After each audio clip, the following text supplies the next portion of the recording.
everybody! Welcome to the Sentai Riders United podcast.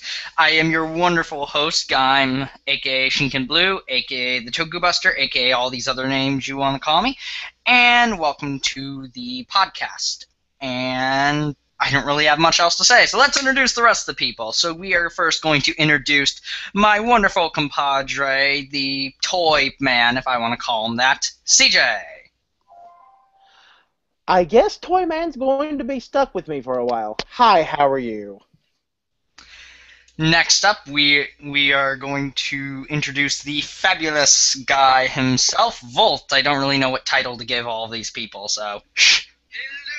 I didn't know that I was fabulous. Yes, not necessarily fabulous, but you get the idea. Hi, everybody. Seriously, how can a guy with a beard this scruffy be fabulous?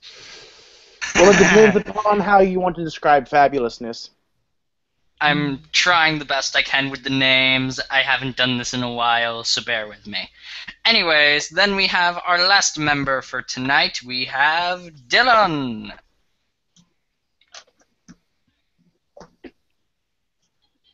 Oh, I think I could be more fabulous than him. He's got the face for it, and he doesn't have a scruffy beard. We're going to have a fabulous off. Yes. Yeah. As long as no one becomes Oren,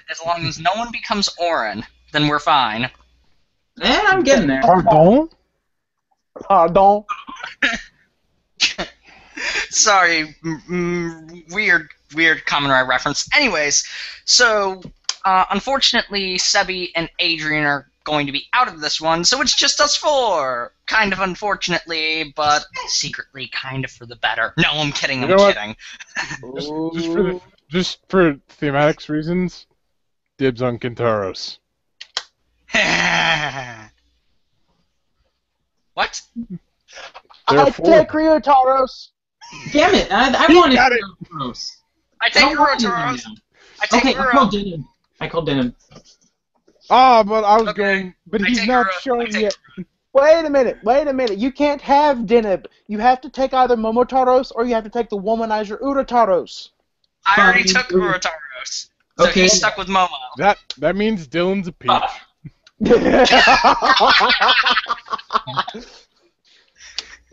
So anyways, No. Okay. Oh, God. Anyways, this joke's gone too far.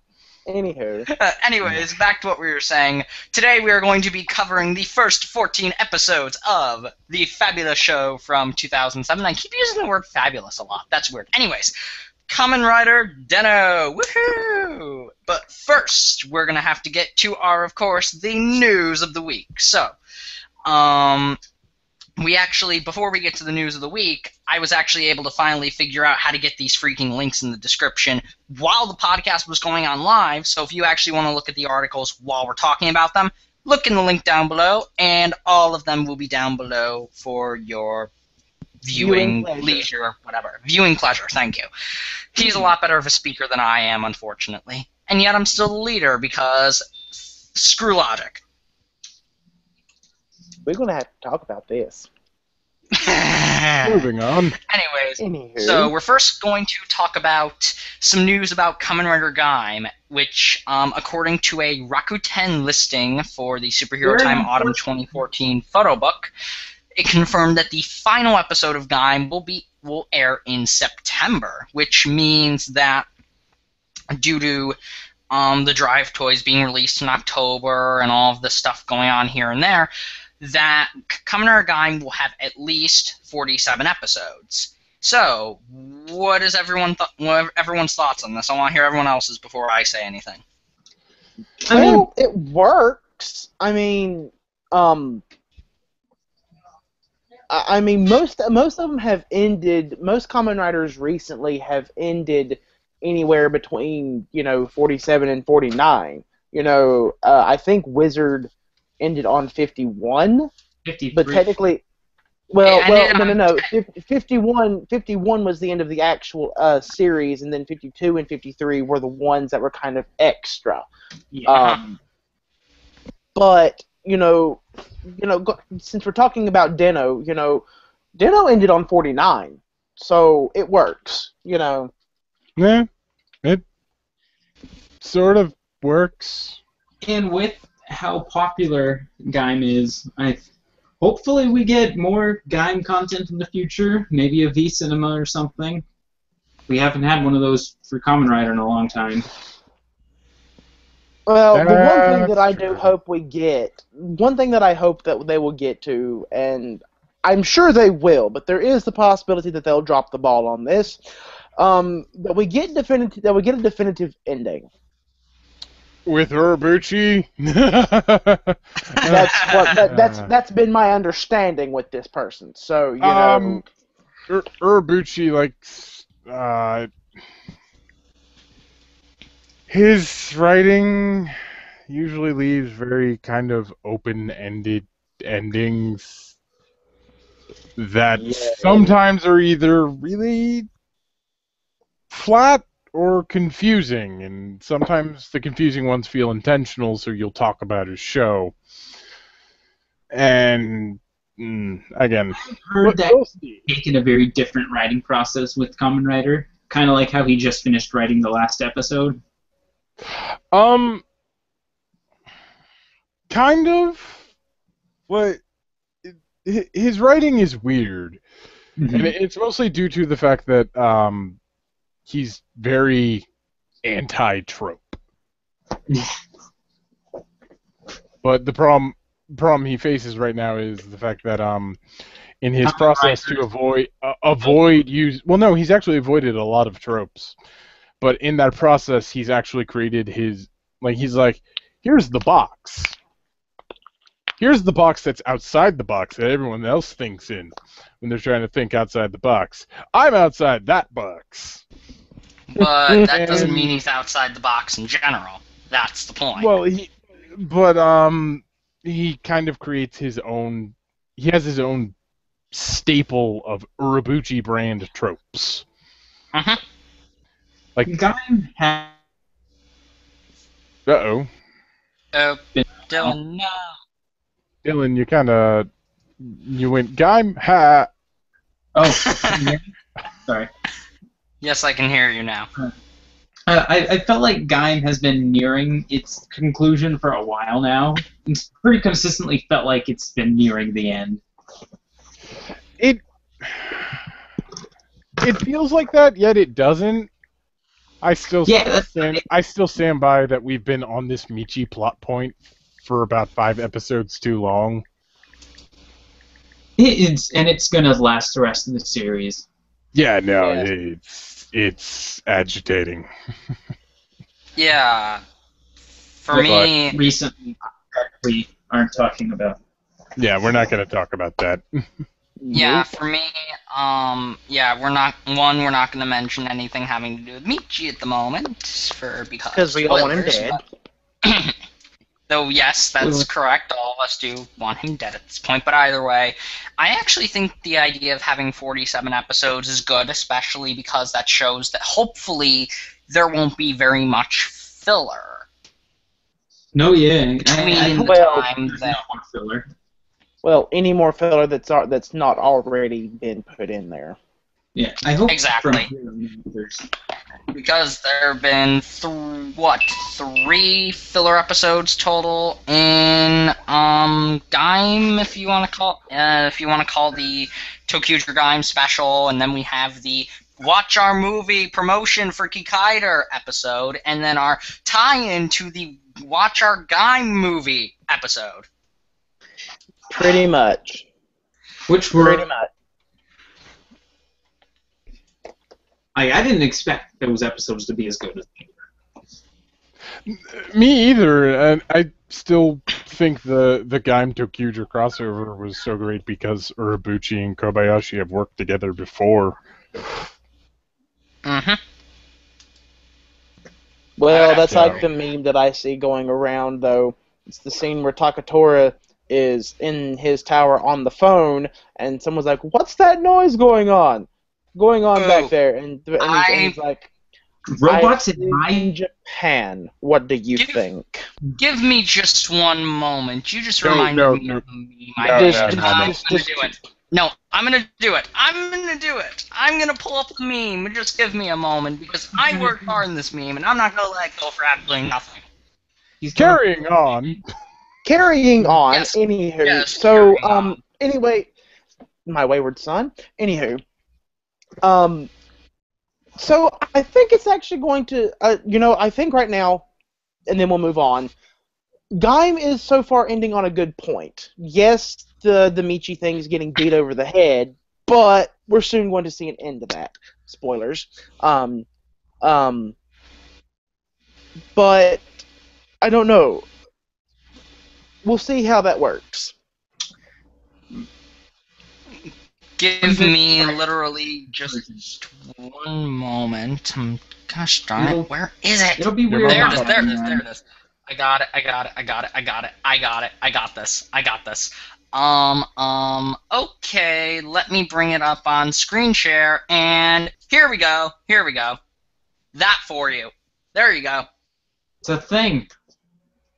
What do you mean a thing? No. Just no. Yes. Anywho.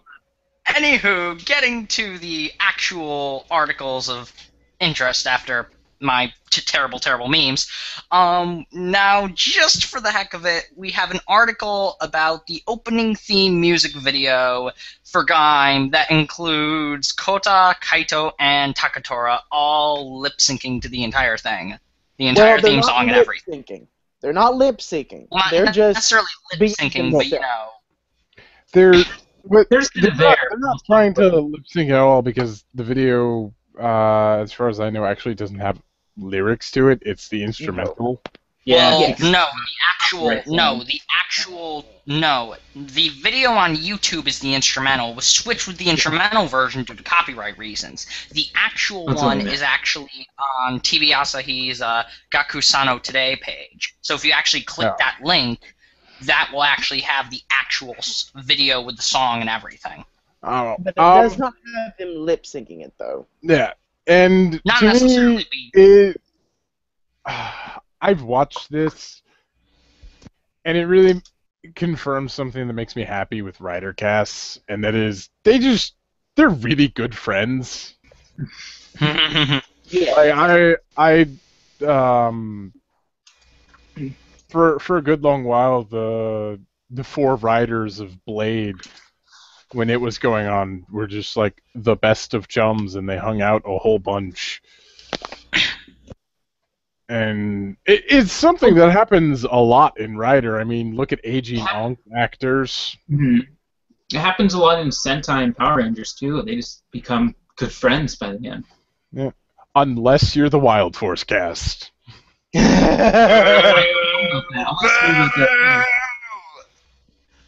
Unless you work with Rick Medina. I have no idea. Good point. Yeah, we're not going to mention that. No. I can basically sum it up. Oh, good. I believe it was a Morphicon panel with the Wild Force cast. They the person who plays Alyssa, Tiger, pretty much notes that Rick Medina was really hard to work with. Which one's Rick Medina? Cole. The red, Cole. Oh, that makes sense. Basically, when cut was called and it's like, are there any more scenes or do we need to do a retake? And he's told, no, all's good. He'd just leave and go to his trailer and just read and avoid everybody. That's awkward. Yeah. Why they didn't have a crossover episode. They couldn't get the actors back. Yeah. But yeah, I just wanted to include that article just for the heck of it because it's extremely amusing. And anyways, this guy's great. Yeah. Yeah, there's that. But anyways, next article is going on for a Sentai note. There's going to be a Tokuger DVD special with Ticket's rival, and it's that Ticket will actually once again transform into Tokyo 6 or Tokyo Roku or whatever, and he will fight a puppet. His name is Kaneros? Yes. I knew they and something else. And it's bundled in with the October issue of Television Magazine, which will be released on September 1st. What do you guys think of that? Just for the heck of it, I want to know what you guys think. I'm happy to Ranger again. I always thought that it was weird they only used that costume for like 2 seconds. But unless they have more plans for it. Anyways, CJ, you were going to say something? Go ahead and let Noah. Really, when I look at this, just one thing pops into my head, and man, we're reaching back into some old days of the internet, but giant enemy crab. Wow,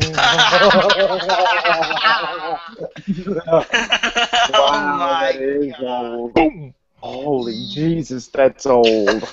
I don't. Yeah, we're going to the deep dark days of the beginning of the internet now. That's like pre-Google YouTube. Pre-Google.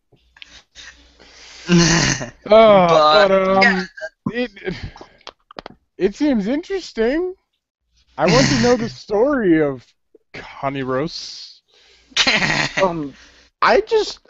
So I kind of want to know how the heck they're going to do this fight. What's going to happen? Because if you read the article, it's the Kaniros is on Schwartz's hand. So it's just Schwartz and the guy who the owner of the Rainbow Line. They're just standing there really bored while they're No. Ticket's not going to be in the hand of the guy from the Rainbow Line. He's going to be in the hand of Akira. Oh yeah, Akira's going to be holding him. I saw that. Who? Akira. Toku 6. Okay. He will be holding. That's going to be interesting. That's going to be a very interesting fight. Hence why he transforms into Toku. Yep, and... Their Hyper Battle DVD equivalent, right? Yep. I think. Yeah, I believe so. I don't expect story, I just expect visual pleasure. But and according to the name of it, this means that Ticket goes away, which means that poor little conductor's hand is going to be naked. Okay. Dropped him before. Oh no, I remember that one green focus. I think it was a green focus episode where he just took Ticket off, set him down, yes, and helped them pull the brakes on the Rainbow Line. Yes, and then at the end of that, he's wiping the sweat from his brow using Ticket, and Green's just looking at him like.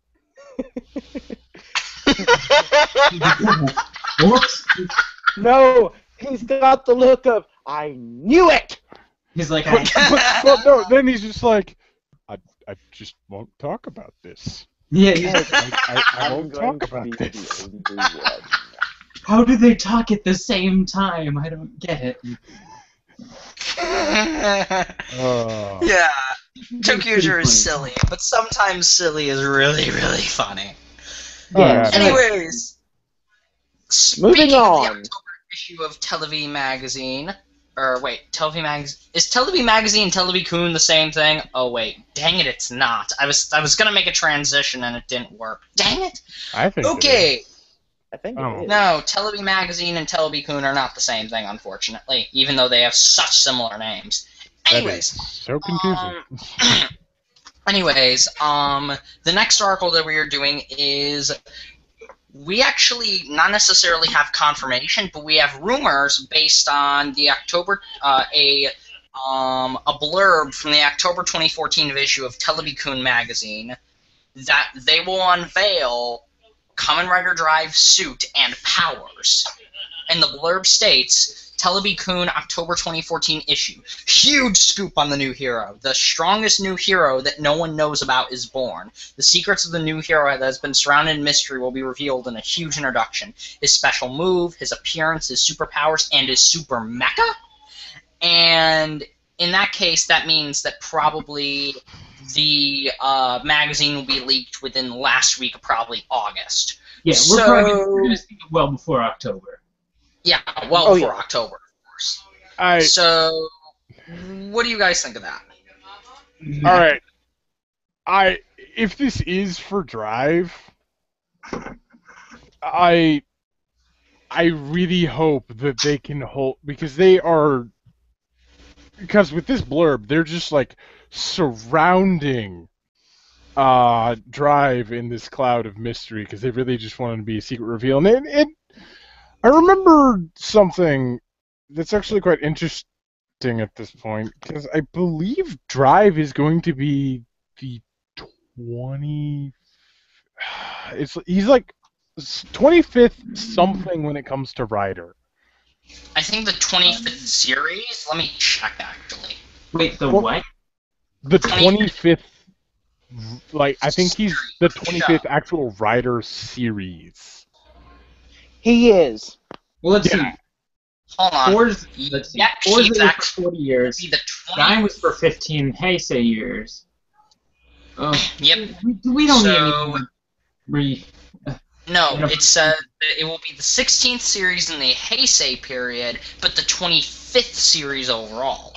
Huh. Yeah, like across the board, he's number 25 of series. Not Riders, but of Rider series. Yes. It's pretty consistent with anniversary series lately. Yeah. Forza, some of O's, Decade. It's been like every other series. Well, I mean, if you want another, like, oh geez, we're like 2 series away from the 40th Super Sentai year. Yeah. Exciting. We're really close. It's amazing. Forza Sentai. So what I'm really hoping is that they really do keep this all under lock and key, because I really don't want, and this is kind of a blurb for anyone who's like a longtime DC Comics fan, but I don't want a Monarch to happen.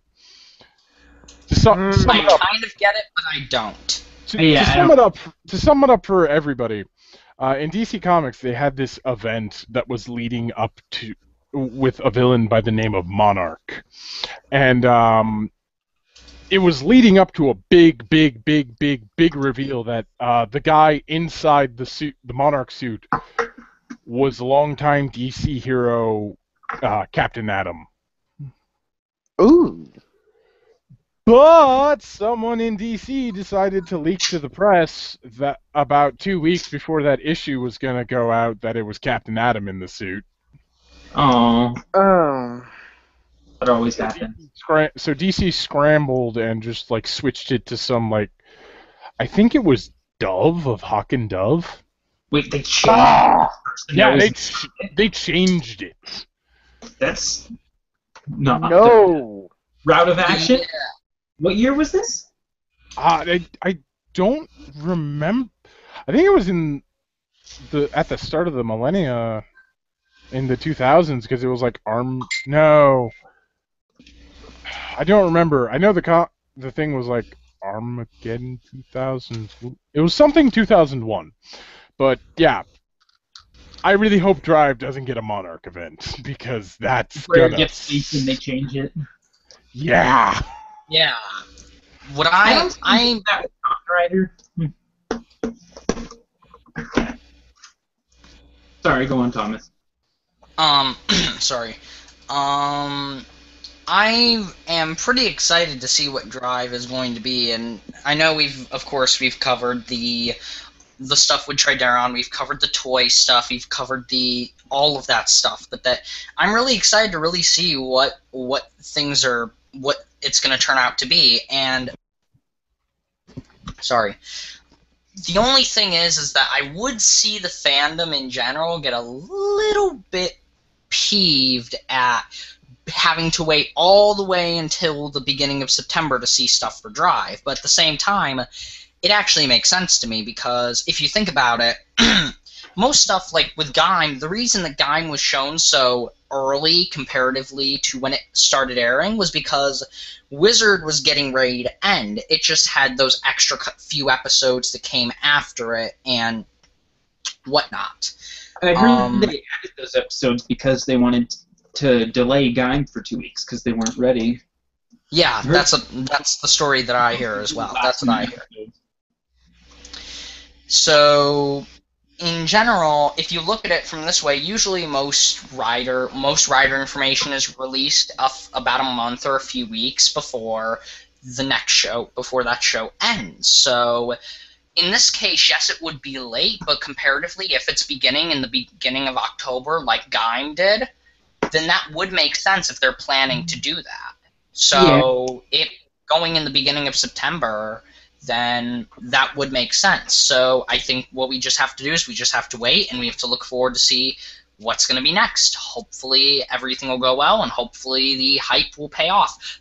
There's one thing, though, that really intrigues me. The fact that he says, and his super mecha. Yeah. When I think super mecha, what's the first thing any Kamen Rider fan thinks of when they think of super mecha? Something big. Anybody? Sentai?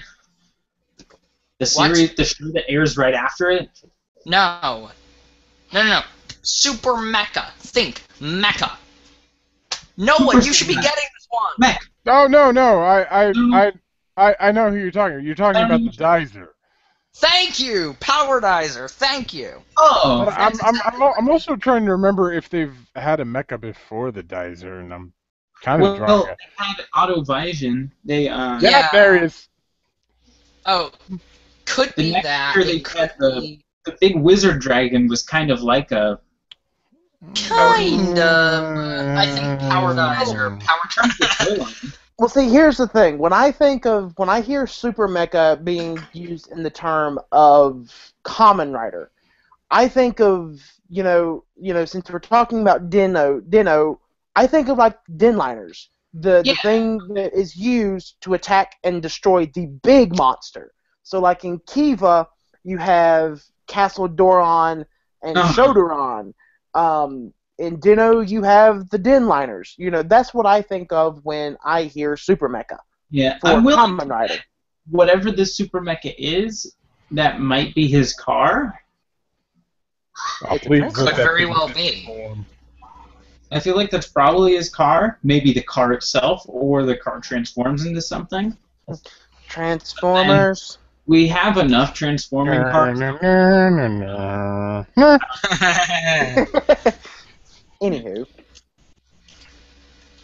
Anywho, so moving on to something else.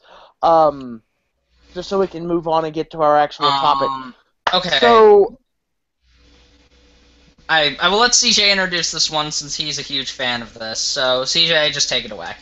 Okay, good. I'll do the last two then. So, if you are a fan of Juko B Fighter or Juko B Fighter Kabuto, or Beetleborgs, you will all be glad to know that SH Figure Arts is finally releasing the Blue Beat, as well as the Shadowborg. So we are finally going to see a figure art of the Blue Beetle from Beetleborg / and we've been getting yep from Forever Red. Forever Red. Oh yes. That's what I know them better from. well, actually, sorry, have to go on this. The ones in Forever Red are actually other forms used in the Japanese version of B Fighter Kabuto, which is where we get Big Beetleborg's metallics. So they just had the suits lying around and got permission to use those forms for enemies in Forever Red. But either way, we actually have official images of it, and just for the sheer heck of it, I'm just gonna pull up the images right now, just so everyone can see. But yeah, you can see. Hopefully, if you can see my screen right here, you can see the images of Blue Beat with his weapons. And it looks quite good. Yeah, I have to agree. I think it looks really, really, really top-notch. I love the detailing and design from what I'm seeing. It looks like he comes with a lot of cool accessories and weapons, including... I don't really know the names. You guys probably know the names more than I do, but that's the drill thing and the gun and the... Quite a few... sword.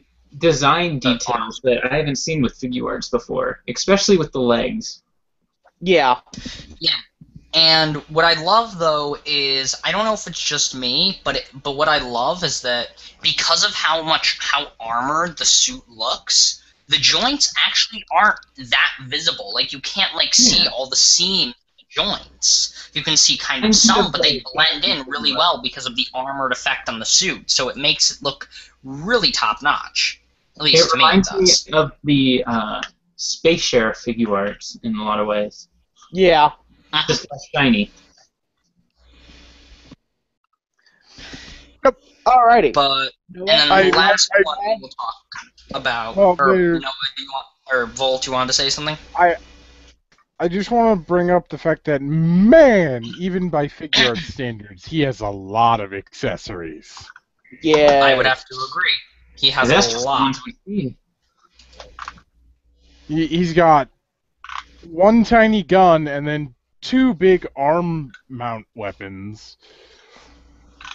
And I'm just sitting here going like, is this going to be another one of the double layer boxes for what they had, like, when they had to do that with Shinken Red? Like all other Ryuki? Yeah. That would be cool. Well, we'd have to see once the figure actually came like incredibly space eating, because even my Shinken Red box eats so much space.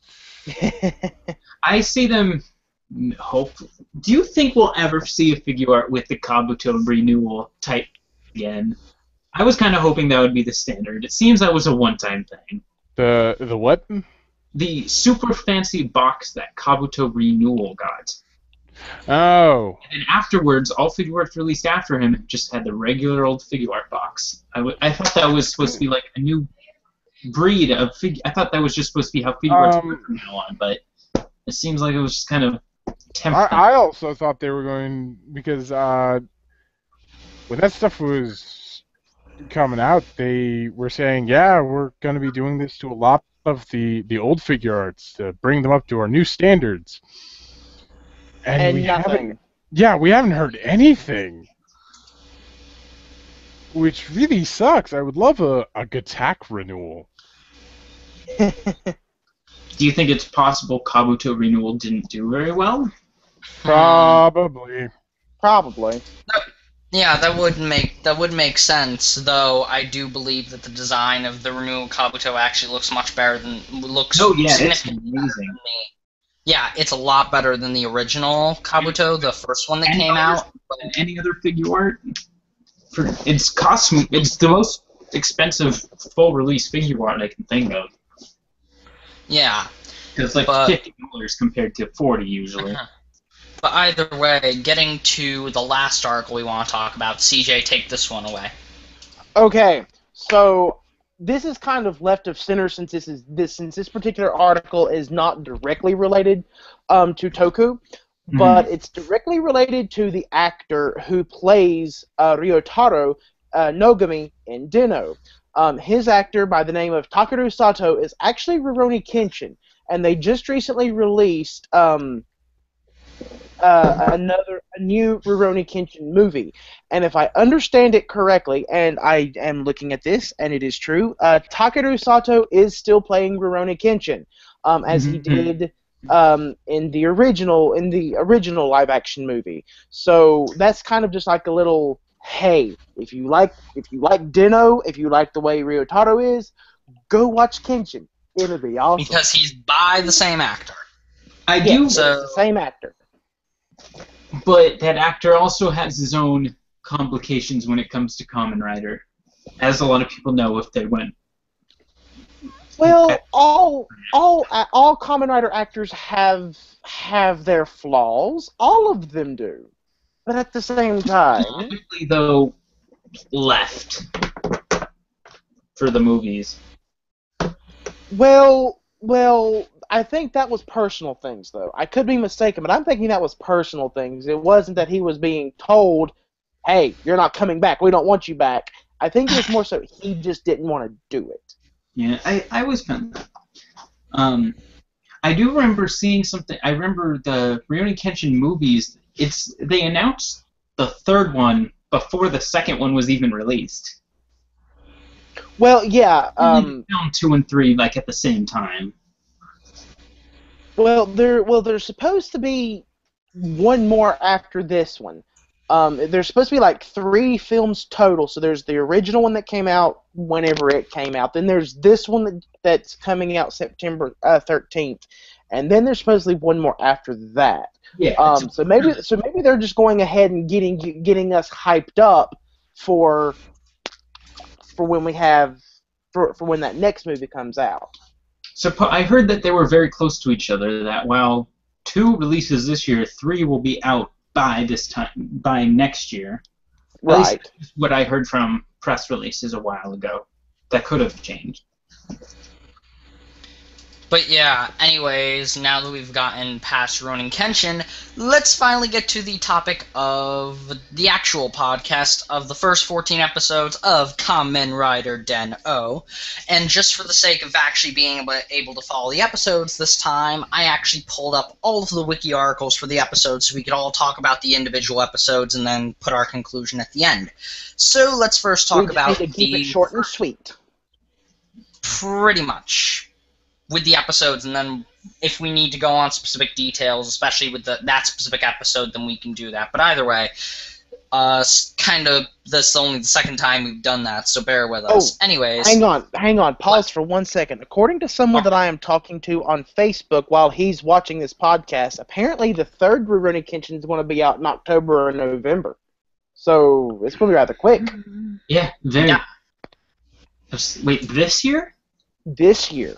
So we're going to have number 2. So number 2 is coming out the 13th of next month, and then either October or November the third one's coming out. So awesome. Which that is really similar to the Den-O colored movies, red, blue, and yellow. Dun, dun, dun. Which all came out Den-O Den-O-ception. No. Man, you ruined it. I was going to go for a better joke than that. Do it. Rurouni Kenshin, Episode 4. Kenshin meets Momotaros!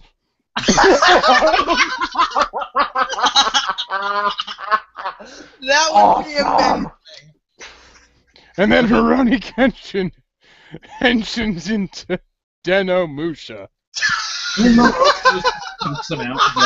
have you been?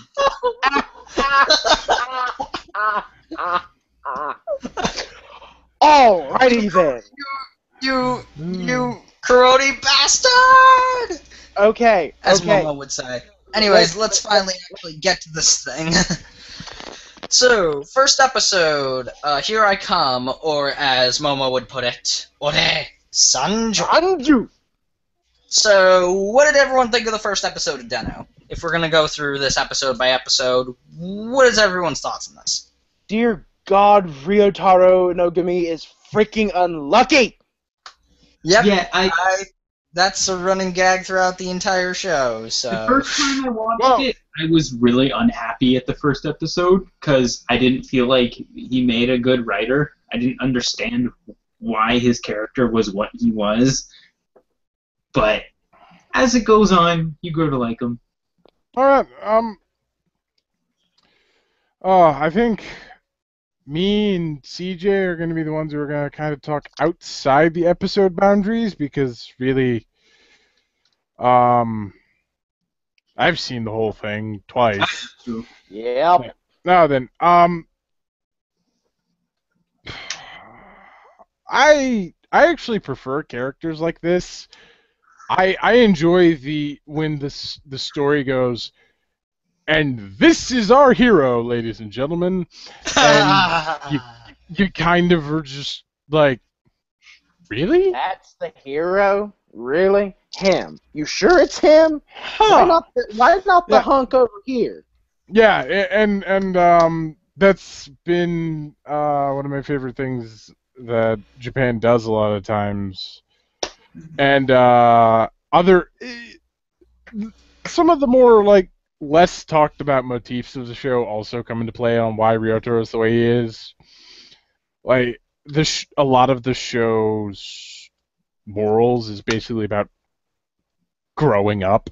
Mm-hmm. And moving past one's own obstacles. Yeah. Because kind of moving out past the episode block that we are doing for this, he gets to the point where he does grow up, and he's nowhere near as unlucky, and he's not a klutz anymore. Yeah, right. And on that, I do want to say this before anyone jumps on this assumption. No, he does not go from being shy, submissive, and introvert to Tsukasa or Tendo. He's still very quiet and reserved. It's just he grows a little. More confident. Yes. A lot of that has to do with the tons and tons of... It has to do with the Imogen. Yes. The Imogen are which we'll talk basically... After enough fighting, anyone kind of is forced to grow up. Well, not only that. Go ahead, continue, Noah.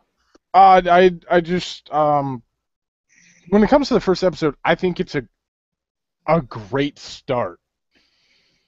I enjoy how we don't quite get the writer till the last 5 or 6 minutes. Mm-hmm. I think it's about that. And it's within the last 10 minutes of the episode. Yeah. Within the last 10. Mm-hmm. And man, I'm really finding words hard right now. It's also the thing with characters like Tendo. They're kind of one note, while people like Ryotaro have room to grow. Mm-hmm. And that's what I want, is I want characters that can grow. Not just, look at me, I'm the king, badass, da-da-da-da-da.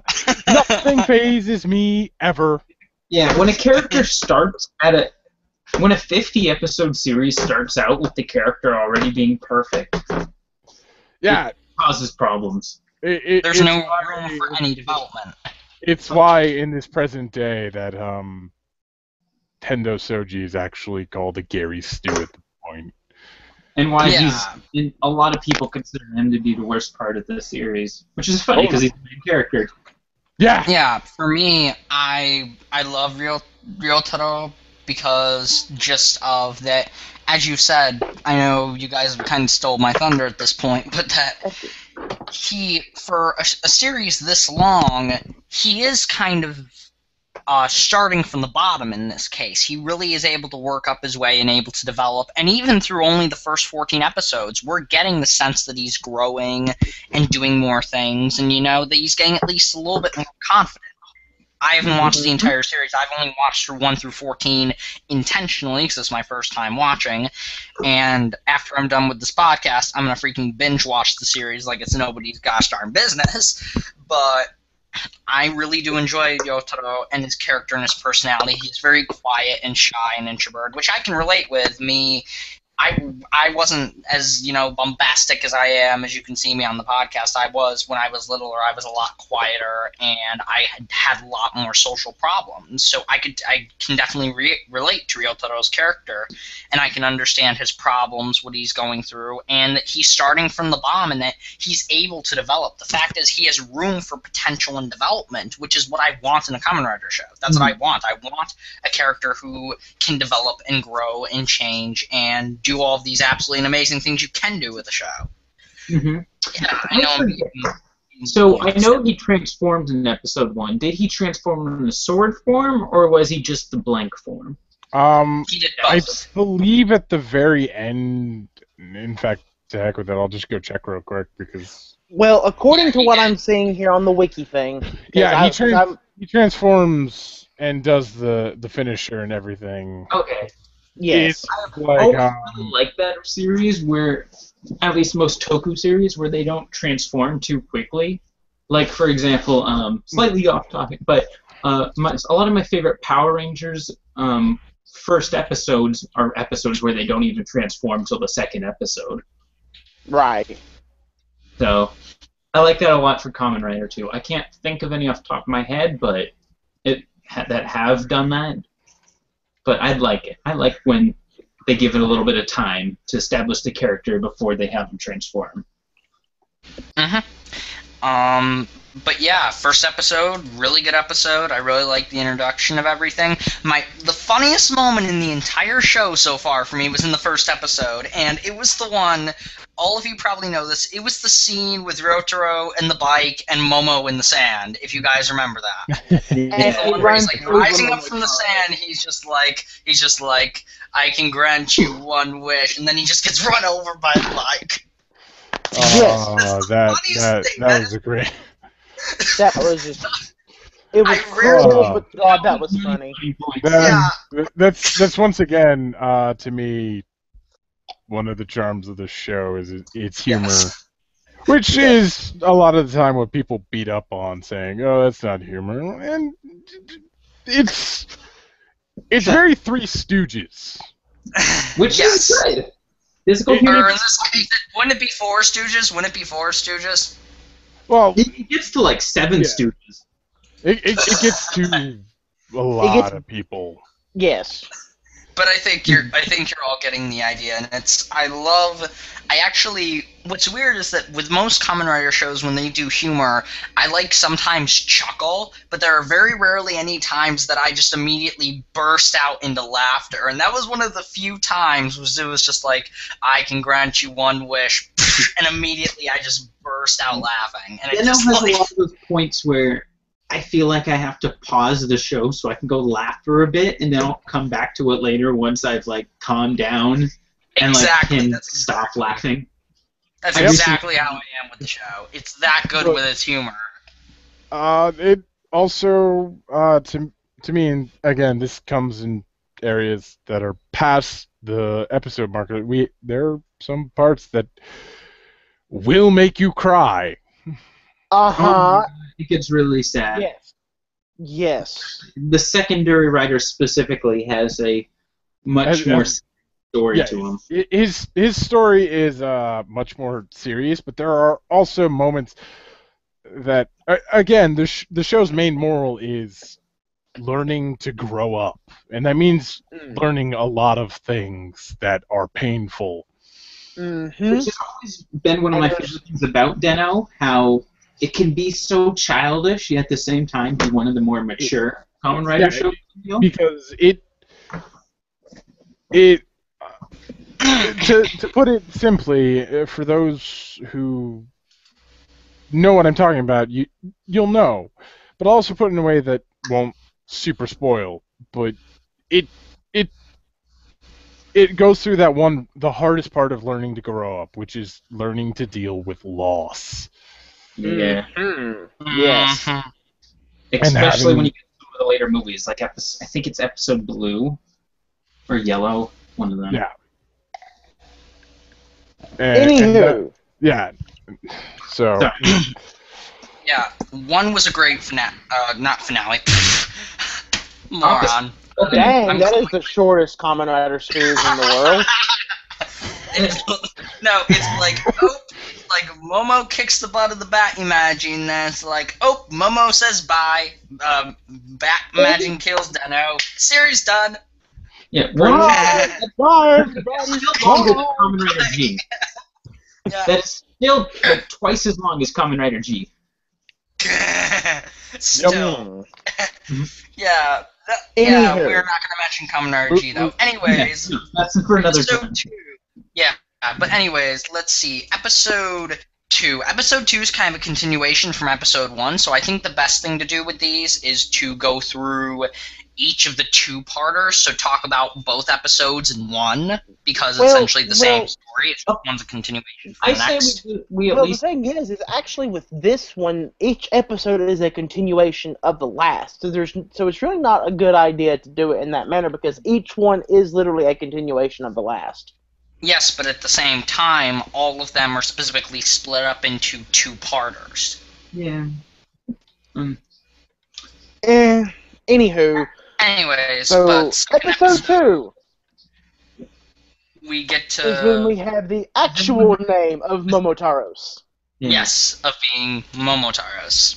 Coming from the Peach Boy, if you know the legend about Momotaro. The Japanese folklore of Momotaro.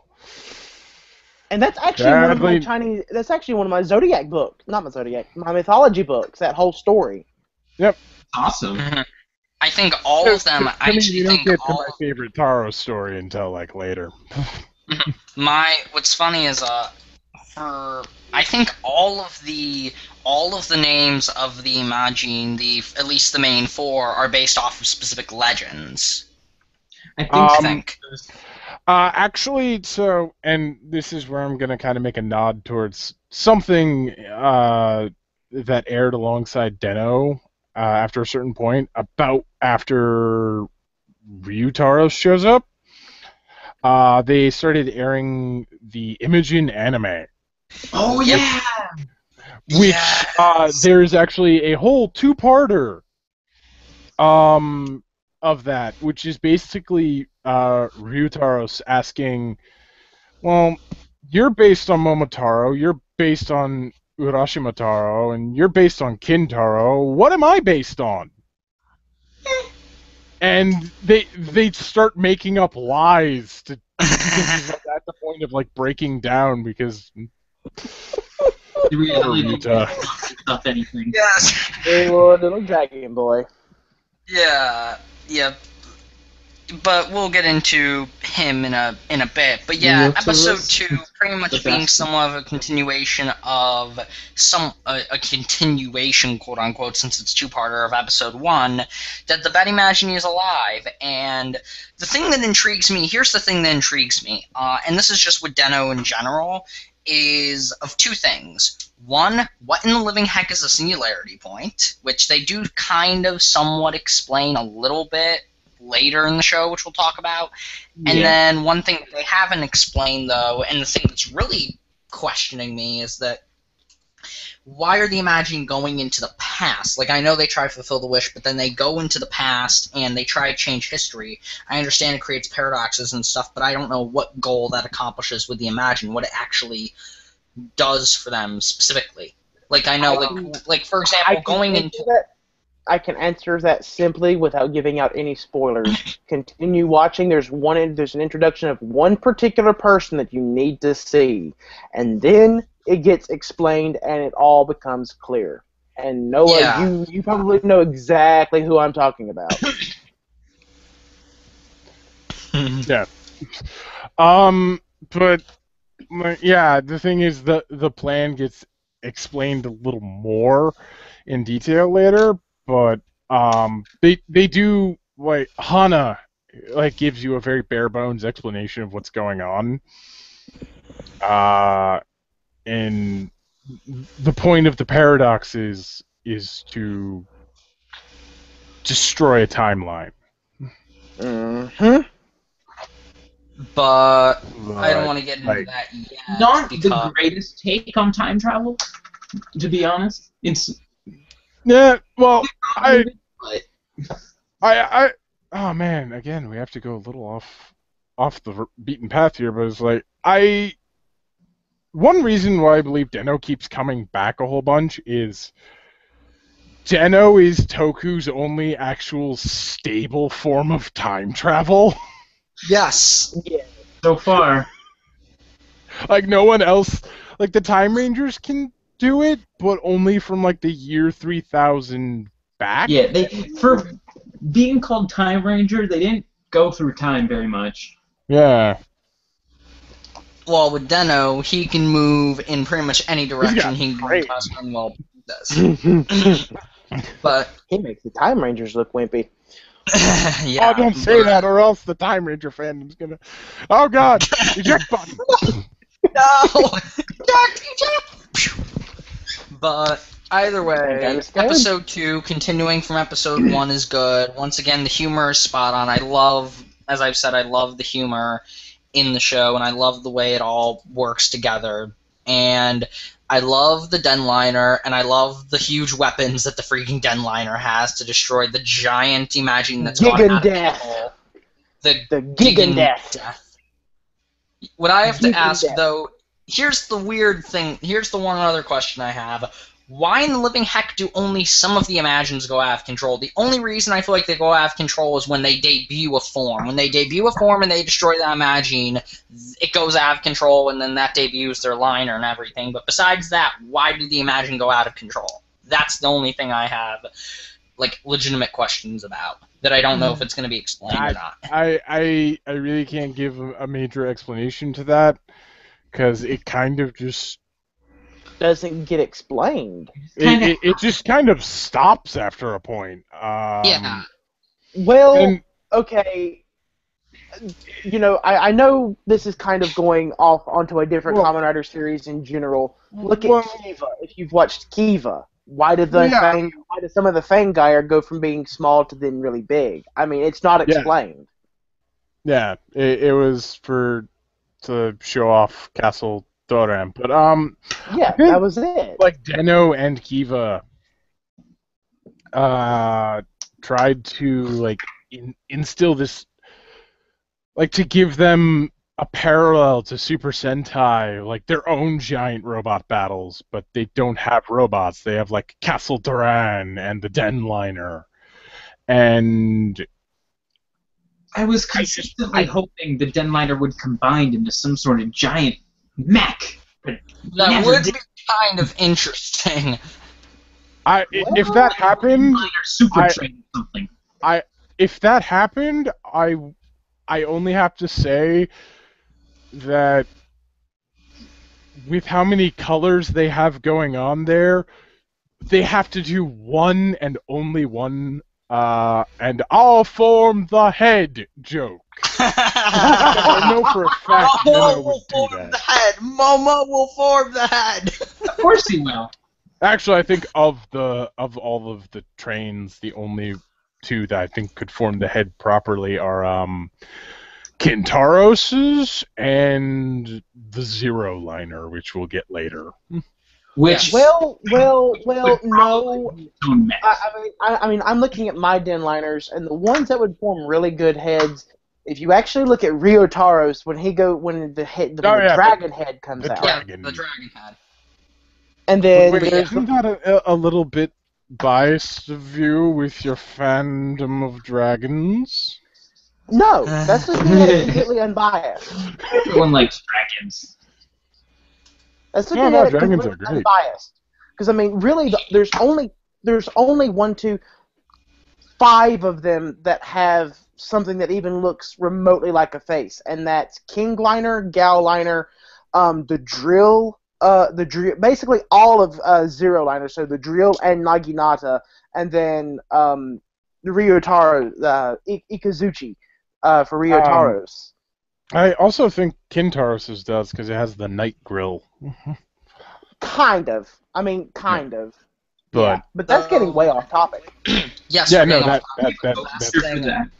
last that I will say, though, is if that was what our faithful viewers come here for. Wait, yeah. I just had a thought. I know exactly what would look like to combine all the Denliners. I know exactly what it'd look like. Oh, no. No. Yes. No. Yes. Actually, Momo is middle. Momo is middle. Momo, Urakin, Deneb, and Ryu. But a lot of people have made that connection that this is Sentai's Deno. Yes, of course. In before Deno jokes that everyone else has already made. And in before Tokuger jokes, sorry.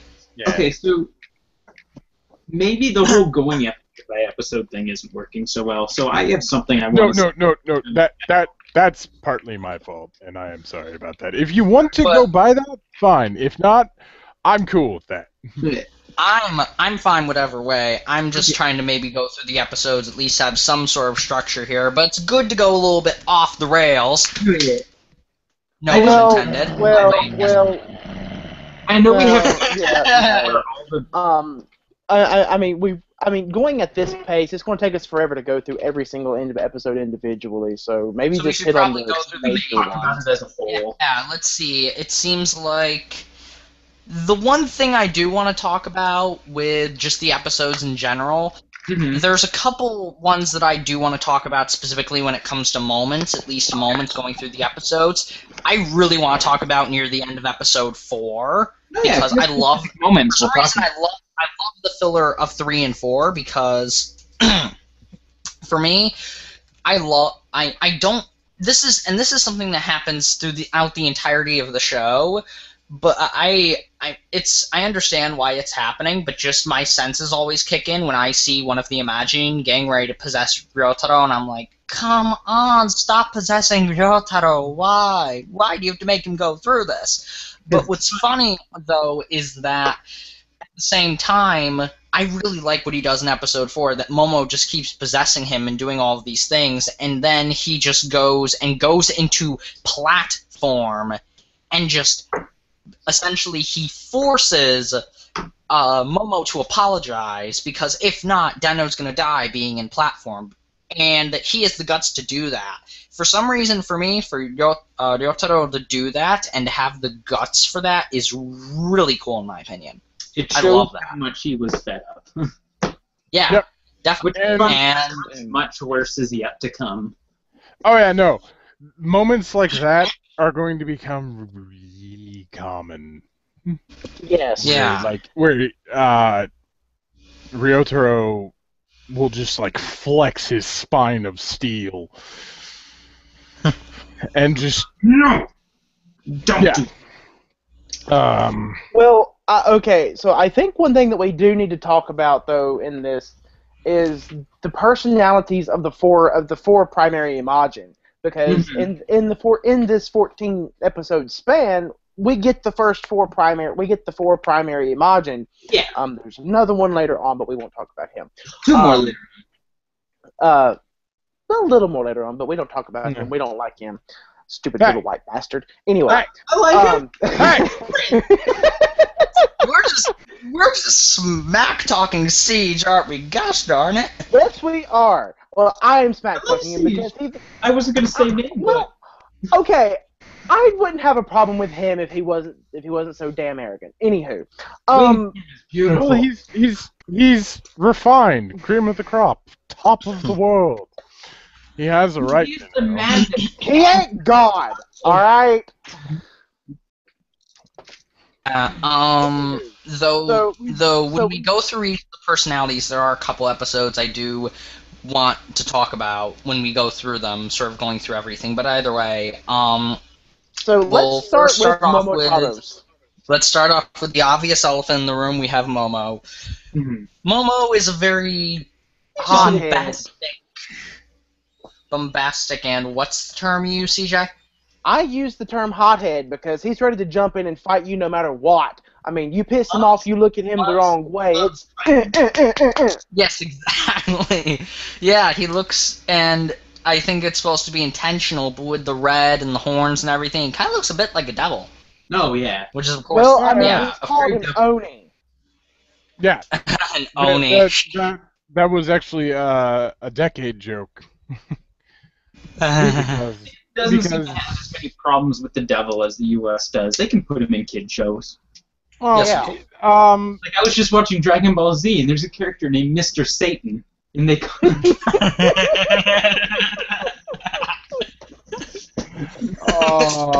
Hercule.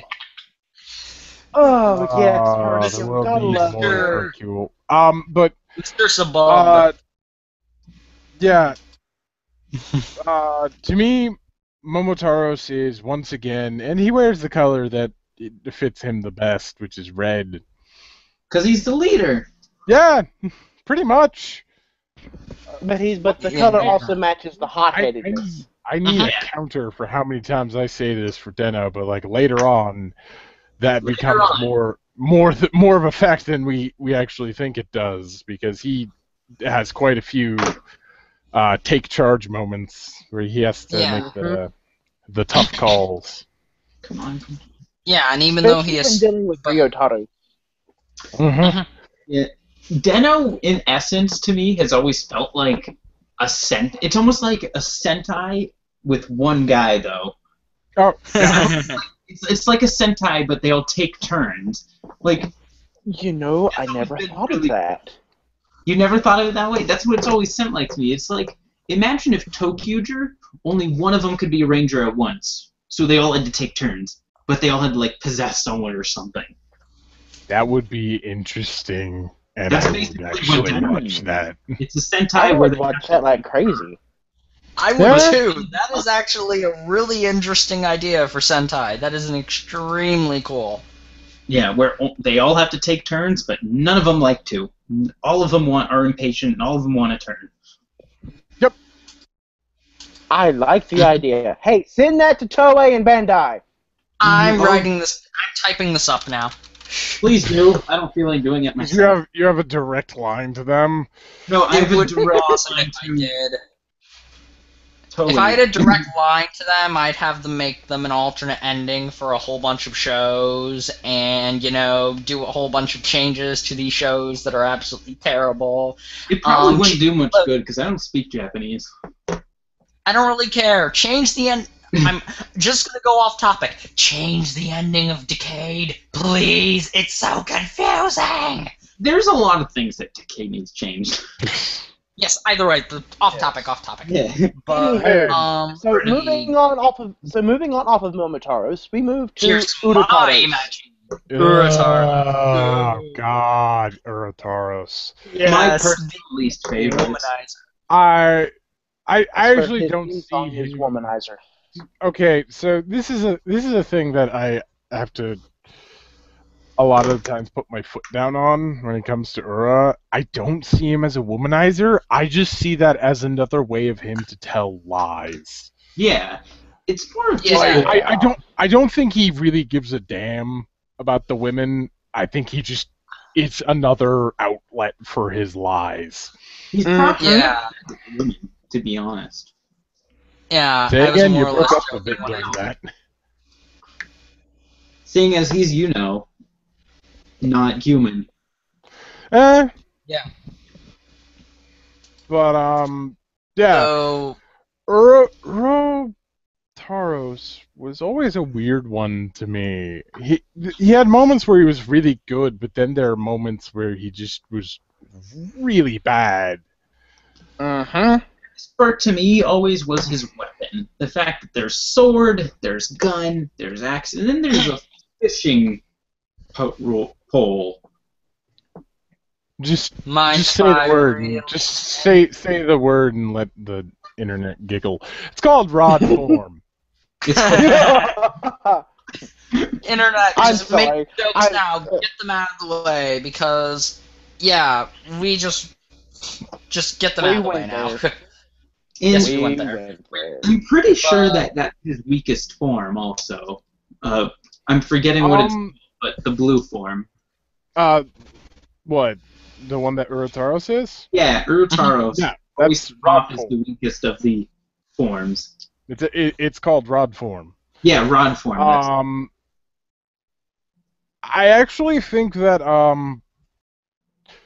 of the four, gun form is actually the weakest because of the fact that it's the only one with a ranged weapon.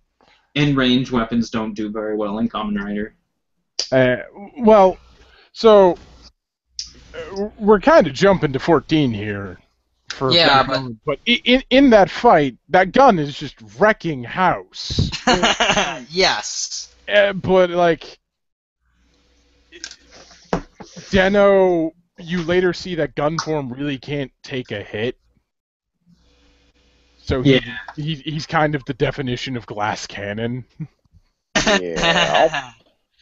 But Urotaros, personality-wise, what I do like, Urotaros is one of my favorites out of them for me because it's the fact that he's a very yes, he's a liar. He's a pathological liar, but he's a very smooth talker. He is able to kind of get his way and be able to reel his way into getting what he wants. But I think my favorite moment with him was in episode 5 or 6. I think it was 5 when when he went onto the train and to convince Urotaro. No, not Urotaro. But these names are getting mixed up now. To convince Momo that he's supposed to be on the train, he makes up a freaking sob story about this whole thing, and he does the acting so convincingly well that he makes Momo cry, and then he figures out that it actually didn't work. So, yeah. Yep. Mm-hmm. The interactions between the Imogins is some of the best parts. Yeah. Yes. And that sometimes can either be the show's greatest asset or its biggest detriment, because after a point they start making the Imogen interactions a bit of a focus for a bit, Mm-hmm. and everybody else kind of like is left behind. But they get a balance later, a really good balance.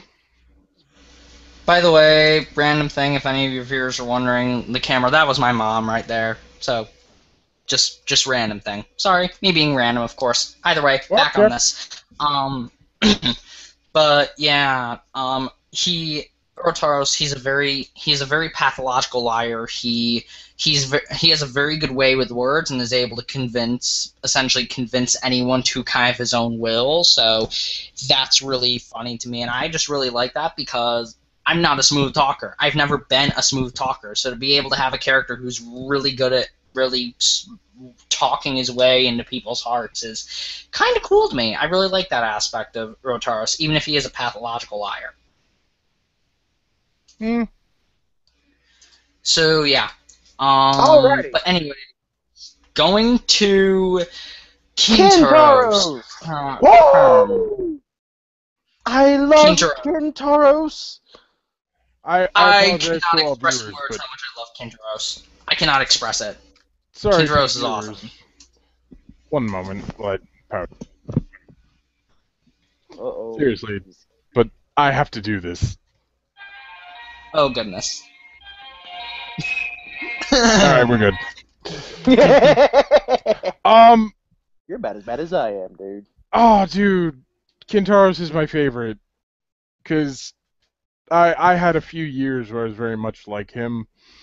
I would have a thought, and I'd be going down just like da da da da da da. What? Oh well.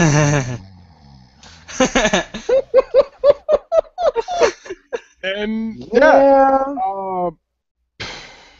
Heck, this alone should tell you how much I actually really like this series.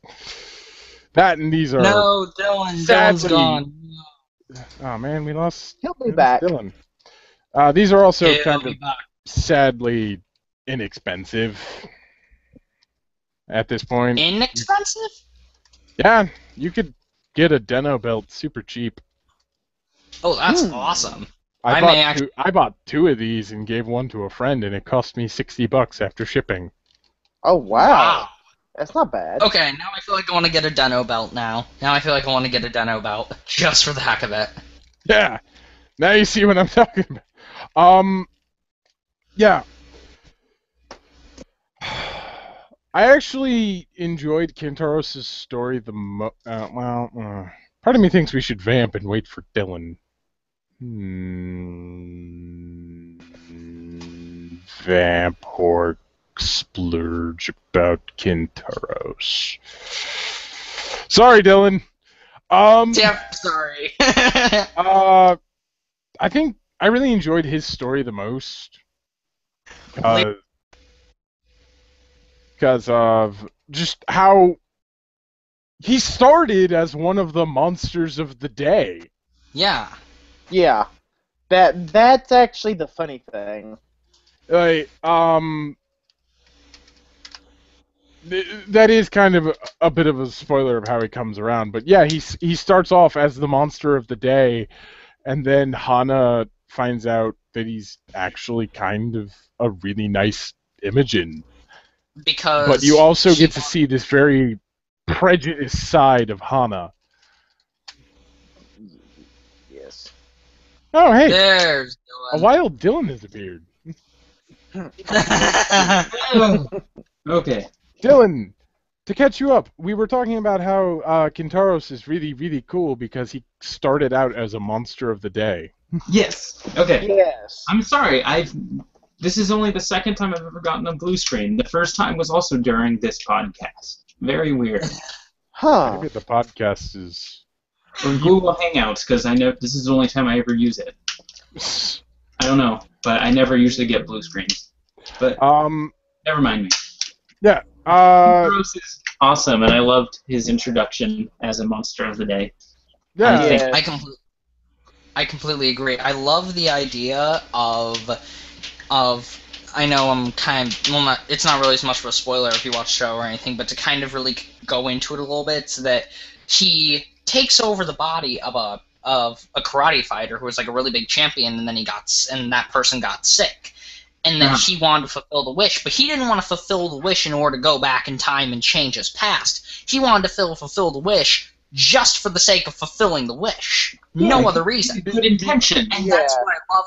Yeah, and they're good intentions. He doesn't intend to fulfill these wishes for the sake of malicious changing intent. time. He does it. He does it for the sake of wanting to be a really, really, really nice guy, and I love him for that. I love Kintaros for that so much. I wish that happened more often, because I feel like more Imagins, once they realize the power they have, I feel like there should be at least a couple more that might want to do good. Yeah, there were actually like good people, and to use a bit of a pun here for Kintaros, it just showed that he had such a heart of gold. Exactly. I get where you were going with that. Yeah, my all-time favorite moment, to reference moments back from the last couple episodes, my favorite moment with Kintaros is in episode 12. What he does in episode 12 is amazing, because it's an episode where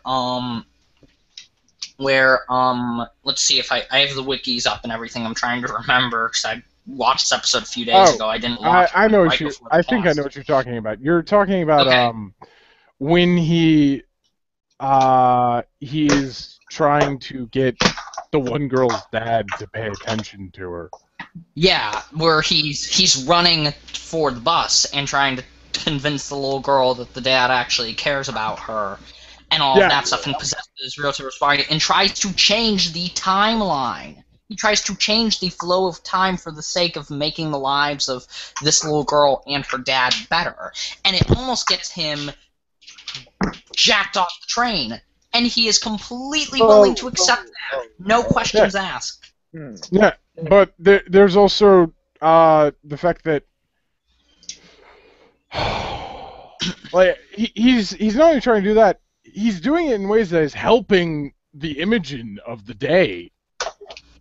Like that, it's insane. And my favorite scene is he sees the bus driving off, turn down the street, and his very first thought is, I need to get to that other street. So he goes through a building. I love that. Yeah.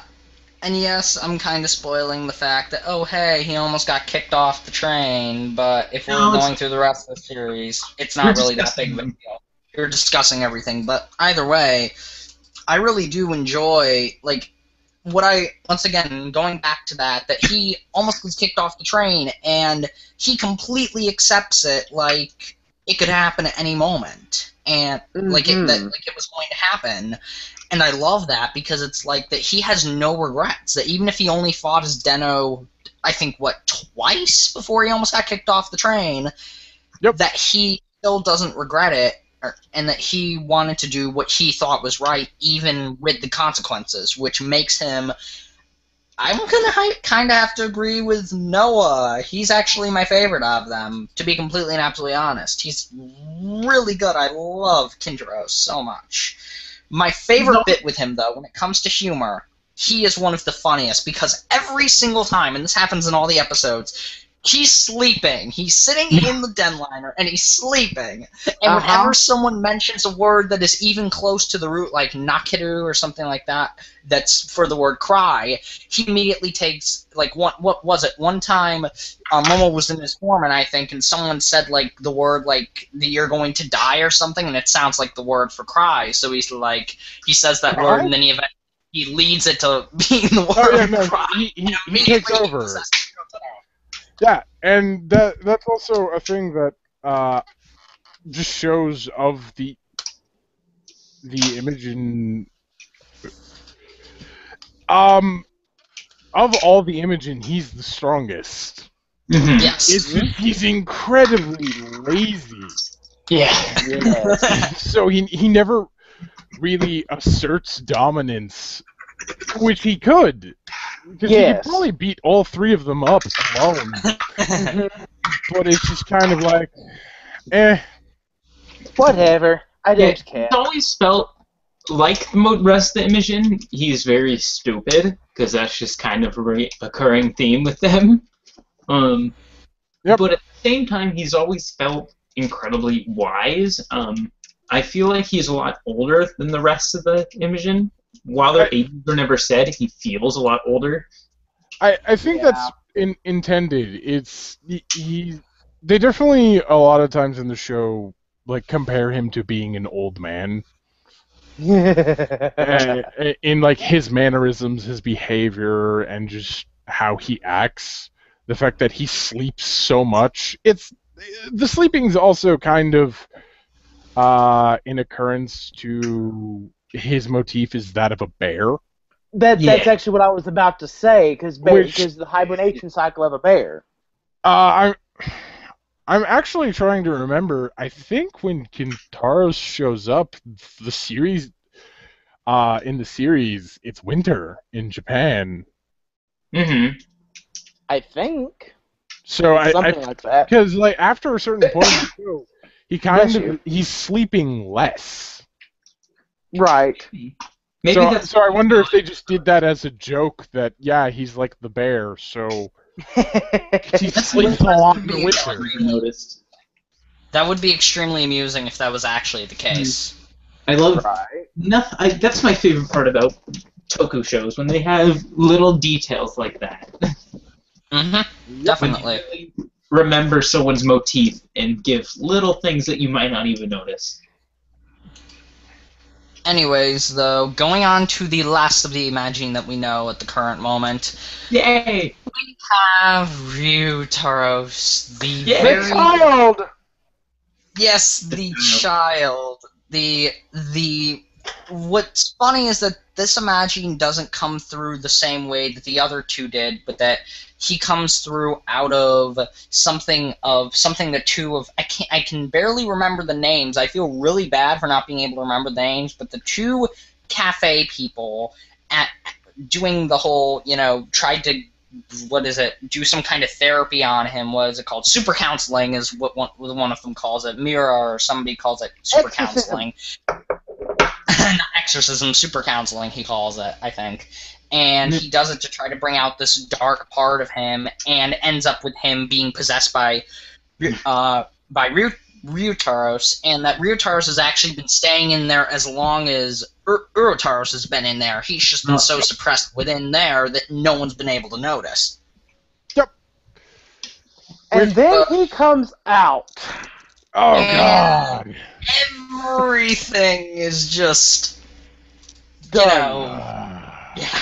I find it, the one thing, though, that I have to say, though, that I like about Ryutaros through the entire series, regardless of what anyone can say, this is strictly my opinion. If you agree with it, all right. If not, that's you.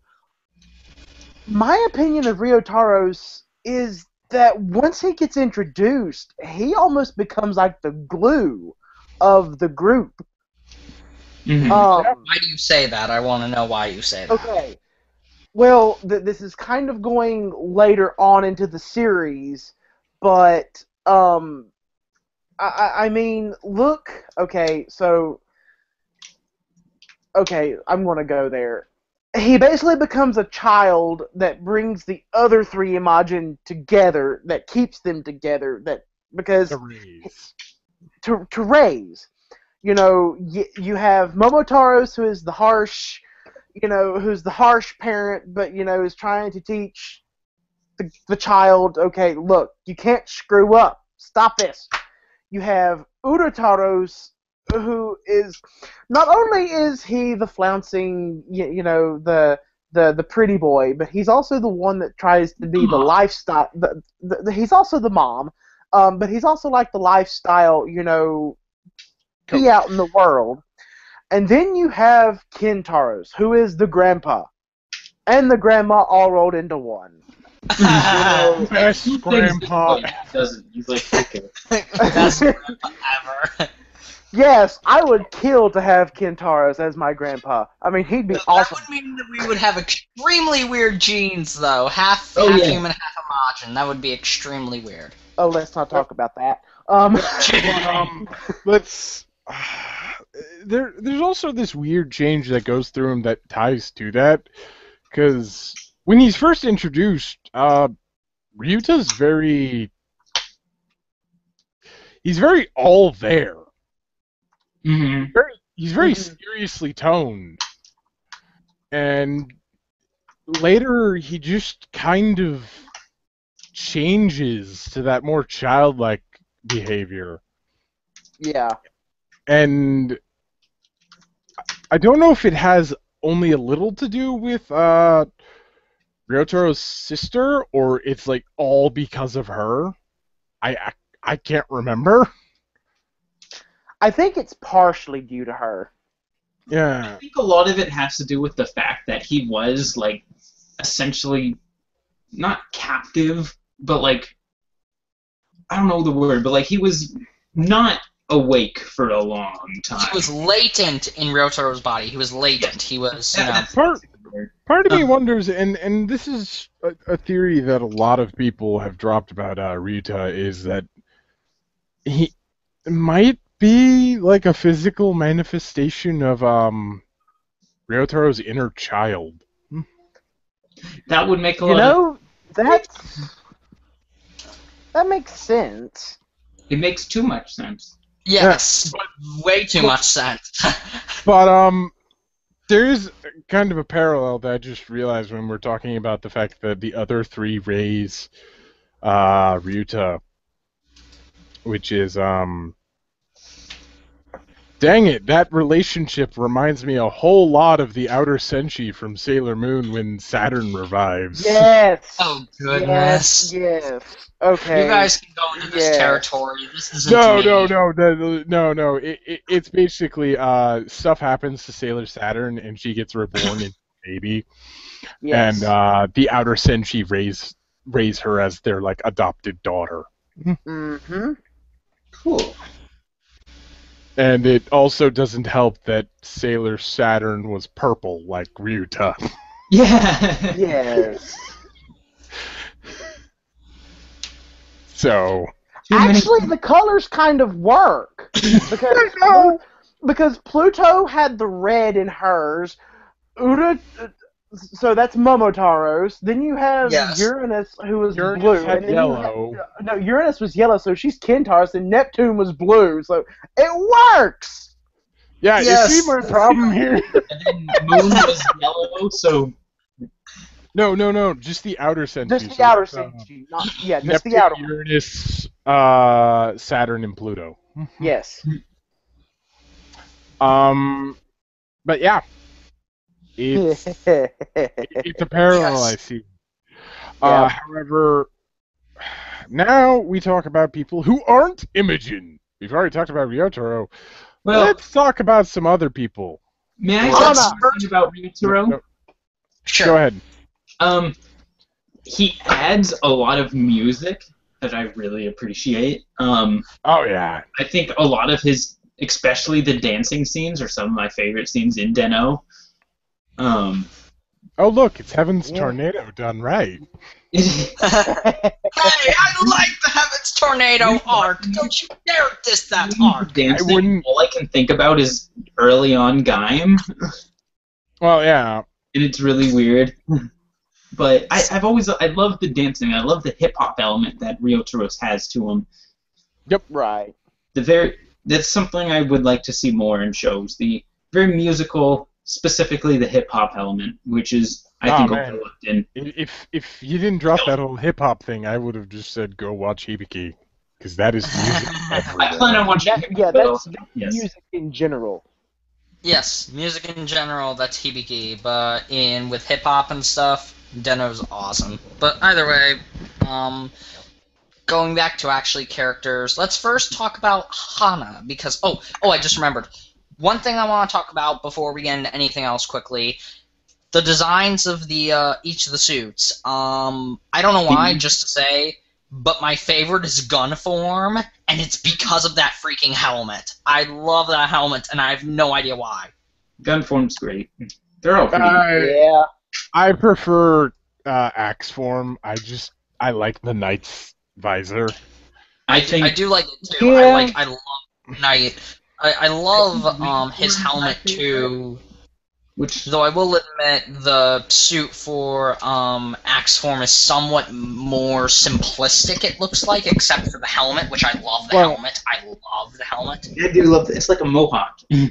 Yeah. Well, But it's also tied to, and if you're really good at noticing this, you can actually, because the suits are made up of the same 4 pieces, just rotating in different ways. Yep.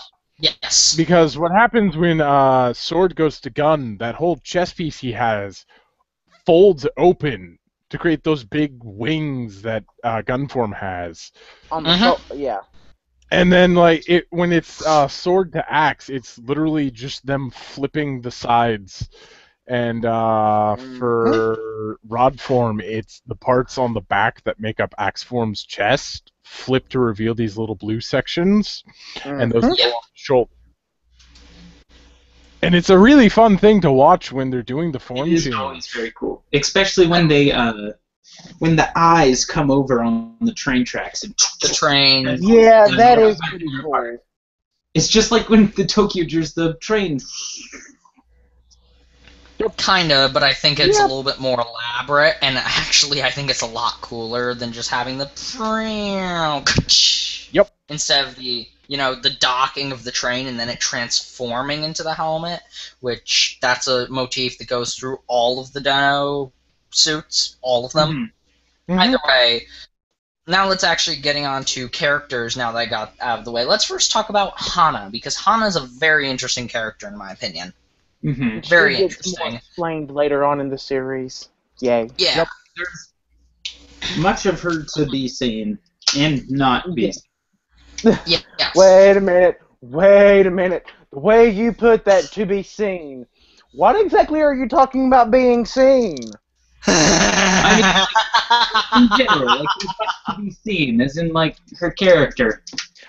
No. I know. I'm just being all asshole-ish. Yes, But, exactly. That's exactly what he's doing. What I was trying to say, there's much to not be seen, as there's, yeah. To be seen. Goodness. But yes, Hana is a very interesting character, and also the sense that she, like Ryotaro, is a singularity point, which we still don't know as much what that is, but to put it simply from what I've heard slightly from the episodes that I have watched, that her time is destroyed, quote unquote, in that she doesn't come from any specific time period. Well, Which is an interesting idea, but I don't really know exactly what that means. But I do understand if her time period is destroyed, that's where she gets a lot of the prejudice from and hate of the Imagines from. well, no. The And idea again, of the this singularity point is no matter what happens to them, no matter what happens within time, they're going to be good. That person will be okay. they basically walk outside the laws of time. Whatever. So that's why she's still alive. So since her time is gone, the only place she could go is the den liner. Yeah. Yes. Yeah. Basically, it's not that her time period is destroyed. It's she lived on a whole nother timeline, separate. So basically, a whole nother universe from Ryotaro's, and it's now gone. It doesn't exist anymore. Yeah. And as a singularity point, Singular. she's capable of existing outside the laws of time in a way. So even though her time's gone, it seems that she's the only one left of her timeline. Yeah, and that's really interesting, like though. That idea in general. It's also incredibly depressing. the only laws of time that singularity points have to obey is that of the paradox. Mm-hmm. Such as Ryotaro can't just be like, I wonder what the lottery numbers will be today. Go back 2 days before. Can I get a ticket with these numbers? I don't know if you ever actually walked into a store and asked, "Can I get a ticket with these numbers?" People would be like, "No, you can't." Are you from the future? Yeah. I swear. Look, I'm from I the was future. asking that. Yeah, no. Only reason someone would ever ask for specific numbers. Yeah, no. So, yeah, there's that. The thing with Hana, and I really liked her before she'd set the inevitable happens. Before something big happens to her. I don't want to. Please don't spoil it for me, for the We love of won't. God. I That's won't. why but, talking like, about Hannah is very difficult. Yes. yeah, and talking about her is hard because There's one big thing later that we're trying to avoid mentioning. yeah. Yes, because that So- gets sad. I'm going to now jump over to another character after I talk about one very special thing, which is What? So a while ago I saw a few people talking about the two guys that fawn over Ryotaro's sister Mm-hmm. and saying that they're pretty much pointless and serve nothing to the story. Well, that is true. Oh, and- yeah, I said that. That was my complaint, actually. But- That was a complaint I had. Well, to kind of give you an example of what they're supposed to be, they're like Santa-chan or the other like side characters from Double. Mm-hmm. They I have object. no real. Objection. Objection from someone who They just have no like real weight on the Double story, but they're there for the comic relief. But There was what that Watchman and that one really Santa-chan fun-looking did, guy in Double. they were able to... Watchman and Santa-chan, I'm an expert on Double, so I'm just going to go into this quick. I know people who would fight you for that title. And they Shut would up. probably win. Anyway. I don't care. Shut up. Anyways, Watcherman and Santa-chan were not just there for comic relief. They helped... I know this is going on a whole different topic, but they helped Shotaro and Philip get the information they needed on the Dopants. That was their goal, and they did that reasonably well. Even with Queen and Elizabeth, both of them were pointless characters too, but they were able to get information. We were able to get stuff on them, so they served their purpose. But besides for kind of pointless comic relief, the reason I would think if Deno didn't have comic relief to begin with, and they had these two characters and they did comic relief with them, I would understand. But with the rest of the Imagines, that's really good comic relief to begin with, just with the Imagines, who already have good personality and character and development, etc., and they still have good comic relief. So I put more pointless comic relief in there. That's my one complaint with Deno, at least in the character department. I feel like those characters are there mostly because of his sister.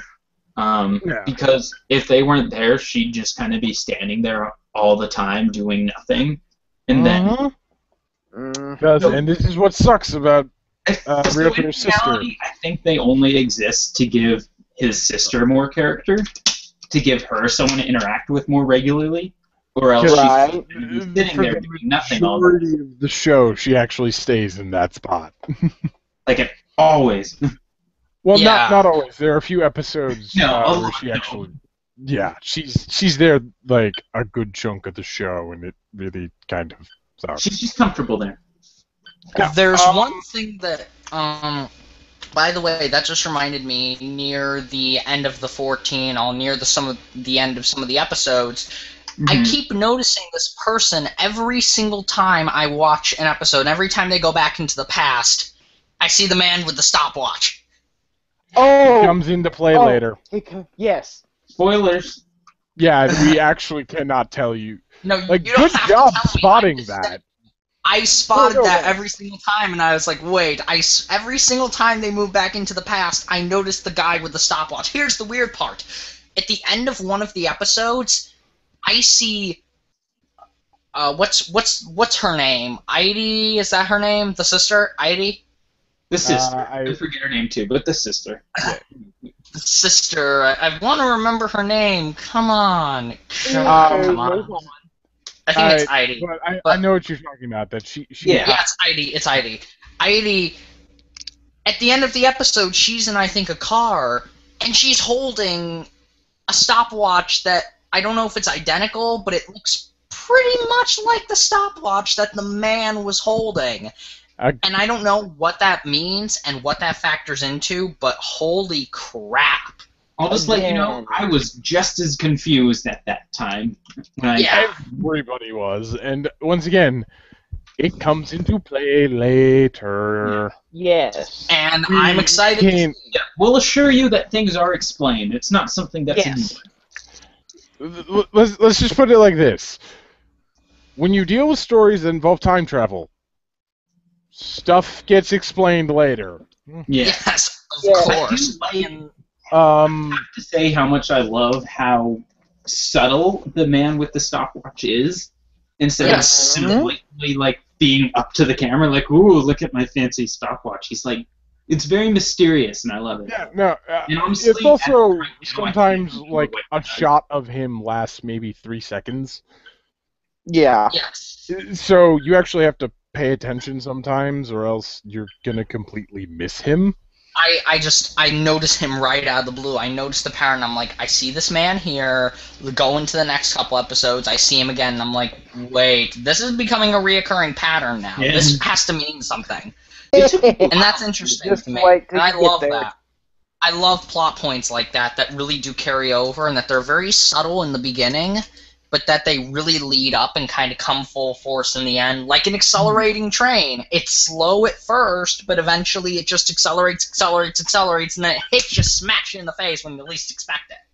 Yep. Which is what I love about Deno sometimes, is it acts just like its motif, a flying freight train. Well, it's a passenger train, but now... Passenger train, but you get the idea. Okay. We're going a little long, but we have to talk about this, because... Actually, no, wait, we have one more person we have to talk about before we get to the big one. Okay. I forget her name, but it's the coffee lady. Naomi! Naomi! Yes! Naomi! How could I forget Naomi? I love that character so much, because a lot of the times before Ryuta goes, like, happy, when stuff goes dark, she comes up and it's like, she's like a very, very, very prototype version of Candorilla's Keep Smiling. Oh God, yes! Yes! Oh wow, oh my, oh Jesus! Oh. You're seeing the connections, CJ. Well, it's not really connections, just like, she very much is the come on, smile. It's not that bad. She's very similar to the robot girl in Tokyo, funny enough. Wagon! Whatever her name. Wagon, that's her name. I find her very similar to Wagon. Except yes, but I still like Naomi better. Except she's not as suggestive. Yeah. You mean Wagon isn't as suggestive, or Naomi isn't as suggestive? Naomi isn't as suggestive, which I can't tell is a good or a bad thing because of the outfit she wears. So it's a bad thing. Hey, at least she's not dressed like a French maid. It could be worse. Yes, though I love Naomi. Nope. I love here's the weird part now about Naomi. Like, there are times when the Imagine are about to fight on the train, she's like going, yay, yay, and she's just being all happy, and then once they fight, she just starts screaming, and she's just like, because what that is I think she's very much just going, they're just playing Rough House, and then they actually start fighting. It's like, oh god, it's not an act. What do I do? What do I do? What do I do? And usually, one ultimate force comes to end those fights. The owner. Dun dun dun. Is this the big one you want to talk about? Yeah, is Owner the big one? Yeah. Okay. I almost brought it up a second ago, so it's good that I didn't realize that's what you meant. Oh, yeah, no. Owner is, to me... He is a very subtle bit of that show's humor. He is in many ways the best part of that show. I would have to agree with that. Owner, especially when he does his whole little thing when his little flag knocks over.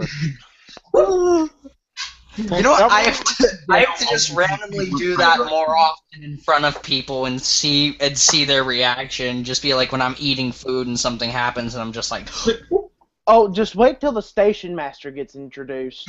Oh my! Oh god! I love the station master. And if you want some like really fun, if you already like Owner, then you're naturally gonna like Station Master. Agreed. Yeah. Agreed. But Which we won't say any more about Station Master. No. Yeah.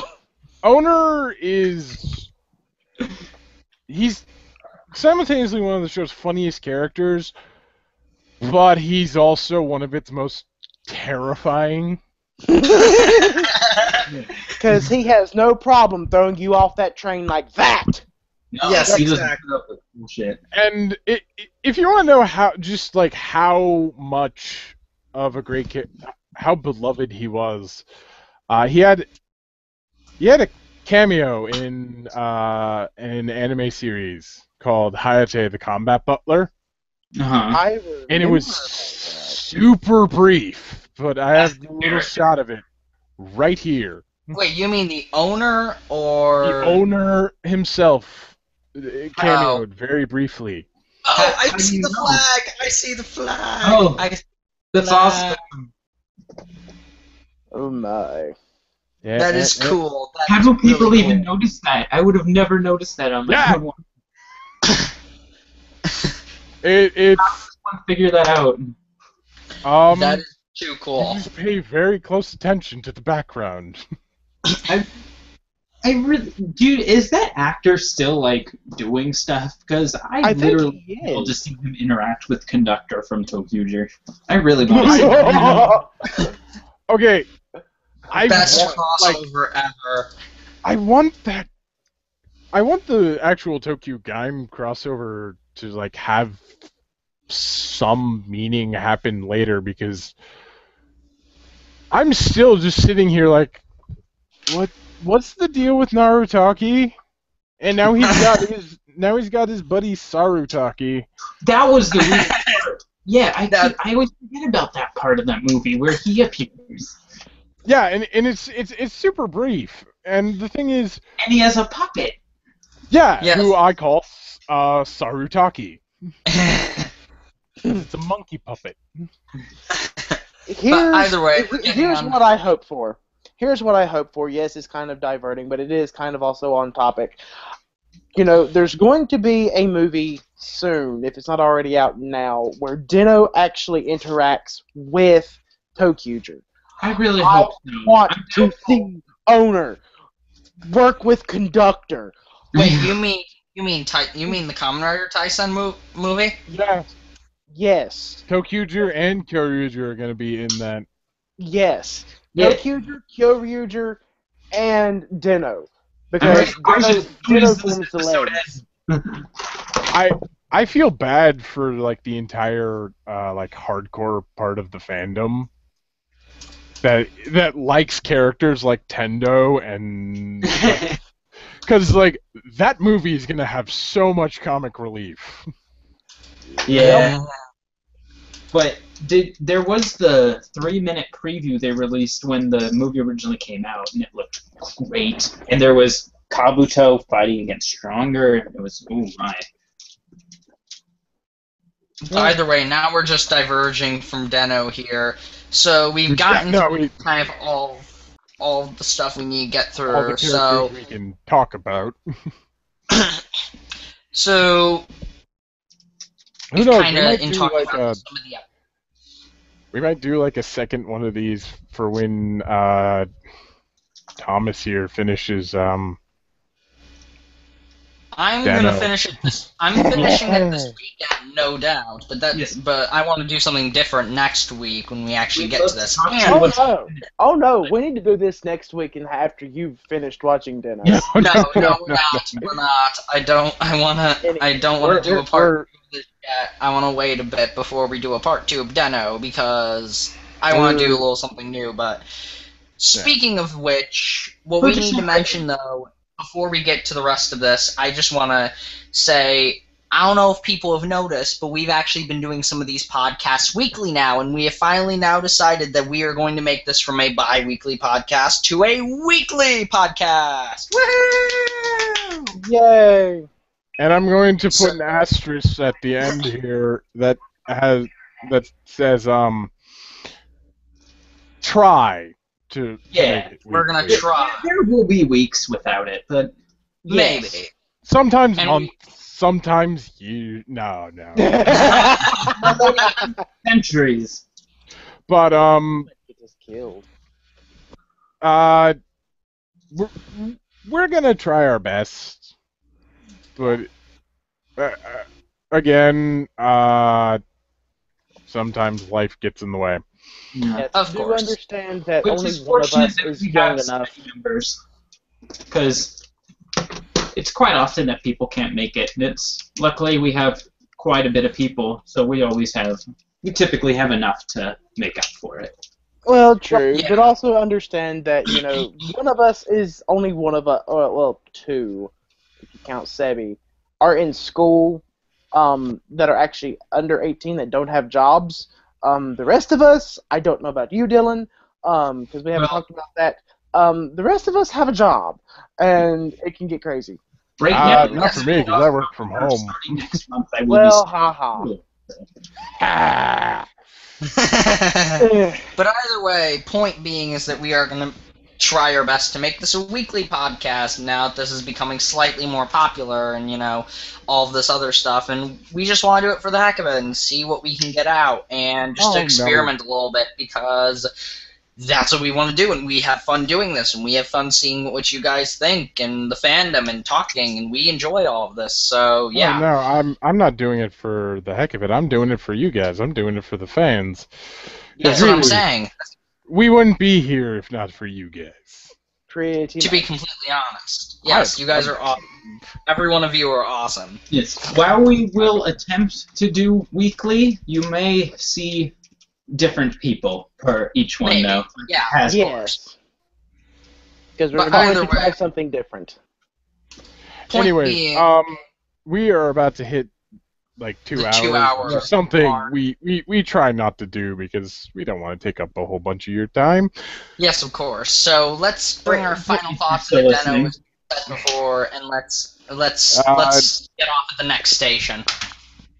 Final thoughts on the first 14. I gotta say that it is a really good start. It doesn't blitz you with all the characters one after another. Kind of like what Gaim did, where it kind of blitzed you with all the characters in rapid fire. And instead of doing that, I see Deno. It's like, okay, here's Ryotaro, Hana, Owner, and Momotaros. Oh, and Naomi. You get to hang out with them for like 4 episodes before we introduce another person. Yeah. Yep. Instead of Gaim going straight, next episode Pine Arms, next episode Baron, next episode Ryujin, next episode someone. else. It sounded like you said Ryujin for some I reason. did say that. Unfortunately, sorry. Oh, so now he's calling himself God, huh? Prick. That would Ryujin be is like a way of saying Dragon God. I didn't know that. Which is what I want that character to be. So we just but shit. Oh, whoa. Well, that devolved into potty humor really quick. Well, that escalated quickly. Sorry. But it's fine. Either way, getting back to this, my thoughts. I really enjoy Den-O. It's not a perfect show because no show is completely perfect. There's still unanswered questions, but I think they're definitely, hearing from what everyone else is saying, they're going to be answered fairly soon once I actually get through the next 3 arcs of Den-O, if you want to call this one the first. And then a couple movies. Well, no, I'm not going to watch the movies completely. I don't know, though. I will admit, no, you should. Slightly off topic. I'm probably going to watch the movies, but I want to watch the series before I really go into the movies. But there's actually one that you do need to watch the Gao movie, like at the midway point of the series, because like actually in the show, it affects it. It affects the show drastically. Well, that episode where the first Ori Tanjo movie happens affects the TV show drastically. So make sure you watch that movie right where it happens in the episode. Yeah. Okay, I'll figure out which one that is and watch the movie. It smacks you across the face with it. Basically, it tells you the end of one of the episodes is Gao hijacking the Den liner. Yes. And then you watch the movie, and then it continues on into the next episode? Yes. So you'll know when it... Yeah, like, it will slap you across the face and go watch our movie. Yeah. So, then there are 2 movies that you need to watch Decade for. One, because it just ties into Decade, and another one ties into Decade's second writer. And then there's also the second one, which is technically a crossover with Kiva, but not yeah, really. I know, the Trodeno trilogy and all, I know. But point being, one more thing I want to say, just quickly. Random thing, I love Strikeform, no questions asked, new Den-O seems cool. I don't want to get into that right now, but Strikeform looks awesome. I'm not going to get into that. Either way. You'll see it later. But yeah, Den-O is turning out to be a really good series. I still kind of do. Really, my only qualm with it is really the two other characters, the 2 people at the coffee. I think they grow. Yeah, they kind of grow. Yeah, and their bits are kind of funny. I really like the bits with the Imagine more. Those are the ones that really make me laugh out loud the most. And I think they're sort of pointless, but at the same time, I can understand why they're part of the series and what they're supposed to do. I really like the questions they're raised. I'm on episode 14, going to start 15 very soon, but that I like that I still have questions. I'm like, what's this, what's this, what's this? And what I'm glad is that it's clearly going to answer them. So I'm going to be looking forward to some really cool answers. The thing that I think is that though Den-O seems extremely underrated, because here's the thing. I don't hear the fandom talk very much about Den-O. I don't hear very many people talk about Den-O, whether that be in even a good or a bad light. I don't really see that much talk about Den-O. I see a lot of talk about Kabuto and Decade and Fies and all these other shows. But I don't see much talk about Den-O, to be honest, even though it's really, really, really, really, really, really, really, really popular in Japan for some odd reason. At least when it comes to the English-speaking Toku fandom, I think a lot of people are just honestly sick of it. A lot of people have gotten to a point where they feel it's been overexposed. And after getting about 5 movies, I feel like a couple of those movies I would have rather had other writers get an extra movie. Overall, he has... Den-O has 1, 2, 3, 4, 5, 6, 7, 8, 9... Yeah, about 9 or 10. Yeah. Are you counting Wow. Kamen Rider? Jesus. No, I'm technically Let's Go Kamen Riders counts as a Den-O movie because it does have him in. But like the the Cho Den-O trilogy is 3 movies. Oh yeah, you crossed. I forgot about. There's the Den-O O's movie. I completely forgot about that one. Yeah, but it's also the reason Den-O keeps coming back is one, the Imogen cast really likes being the Imogen. Yeah. And so like every once in a while they just will incessantly poke Toei, just like can we be meeting again? We want to be back. We want to come back. Let's go.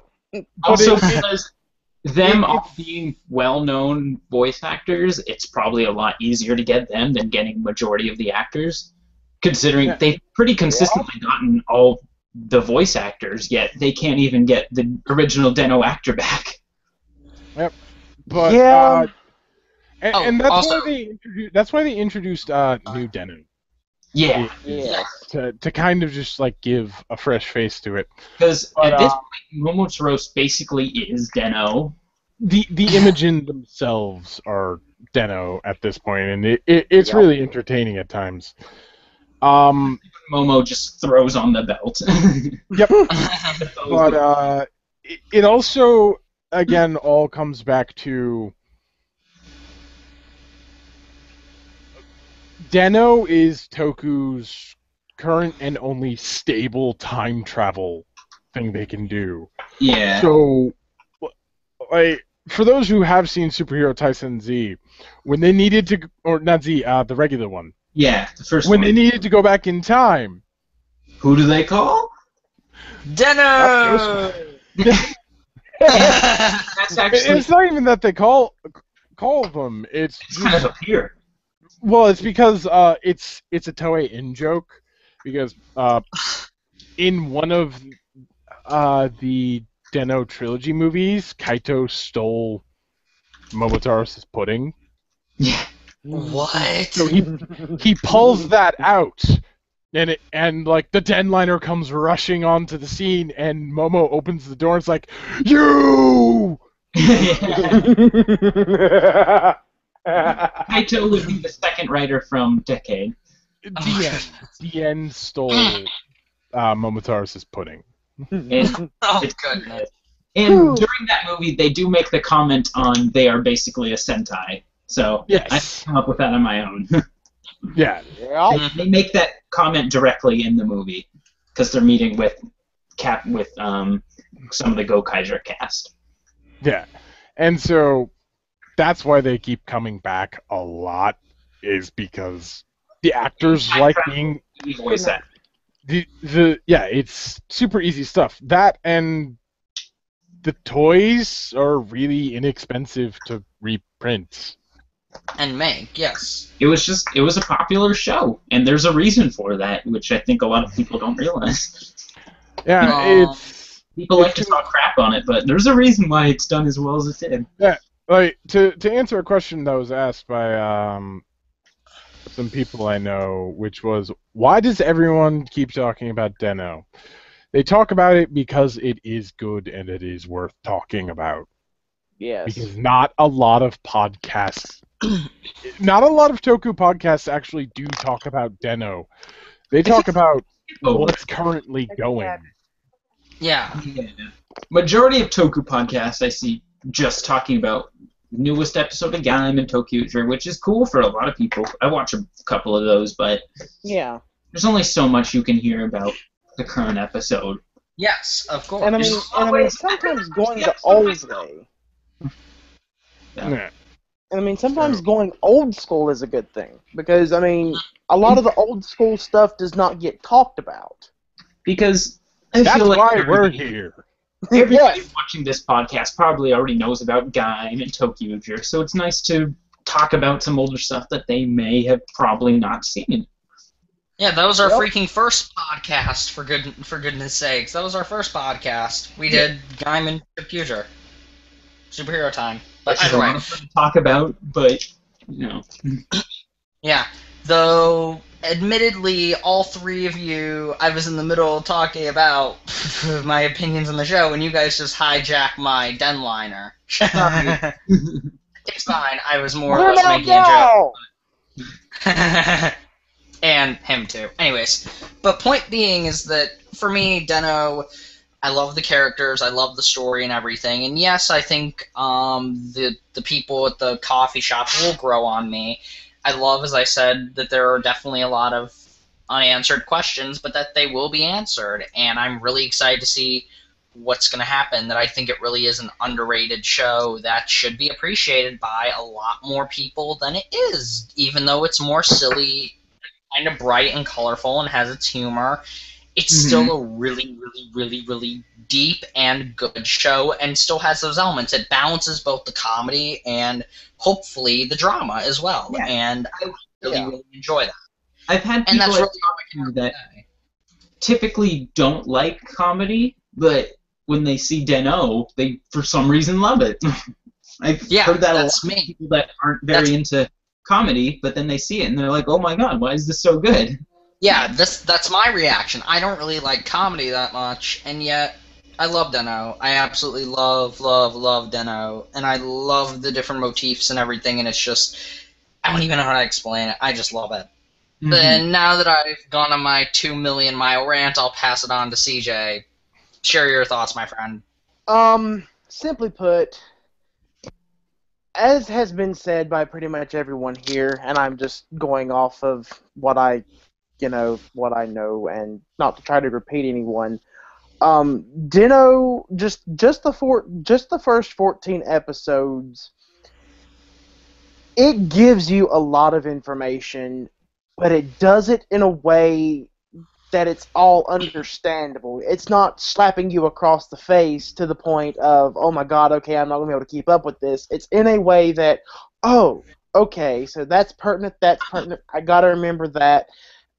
But you're also being given a lot of information, because in the first 14 episodes, you get the first 4 Imagin that correspond to the belt.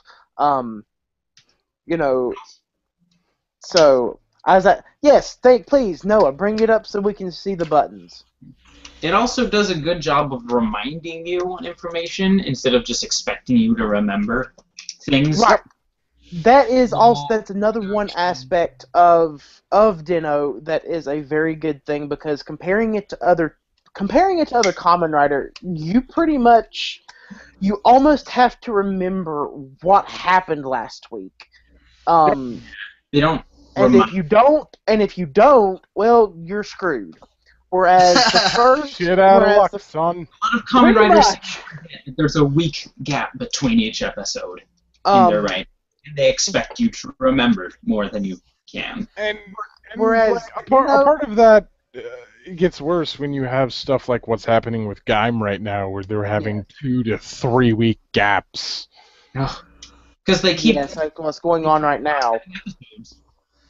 But Den-O, like the first 30, 40 seconds is a recap of what happened last episode. Which is a very nice thing. I wish Toei would bring that back with Kamen Rider. That way, when there is this interlude like we're having with Gaim, I don't remember. I gotta watch the whole series. I gotta watch the whole episode again. Yeah. I don't want to do that. Wait, don't they do that with Gaim? Wait. Don't they do that with Gaim? I think they do that with Gaim. They are thing what they do in the last episode. They do it, but much briefer than say Den-O. Yeah, but about 40 seconds. Well, Gaim has maybe 10 to 20. There is also like the way stuff like O's did it. Like so each episode has 3 major moments that are important to the story, and that's how their recap of each episode at the start of each episode goes. Here are the 3 highlights from the previous episode. Yep. But anyways, so Den-O, trust me, Den-O can be a drug, because you will seriously start it thinking, oh, I'm going to watch this in my free time, and I'm not going to worry about it. And then you pull a Thomas where you just binge watch, the whole series in one go. I did that. So Yeah, no. You're just like, oh, this will be a great thing to watch in my spare time. Right. Sit down, episode 1. I'll just watch an episode or two. I'll just watch an episode a night before bed. Sit down, watch. 4 a.m. rolls around. 20 episodes. I did not mean for this. But Yeah. but We need to make pulling a Thomas a meme now. You named the meme after me. We have to make that an actual meme no, now. Urban Dictionary, no. everybody. No. In this internet, we don't need more memes. They make themselves. Yeah. But anywho, Good point.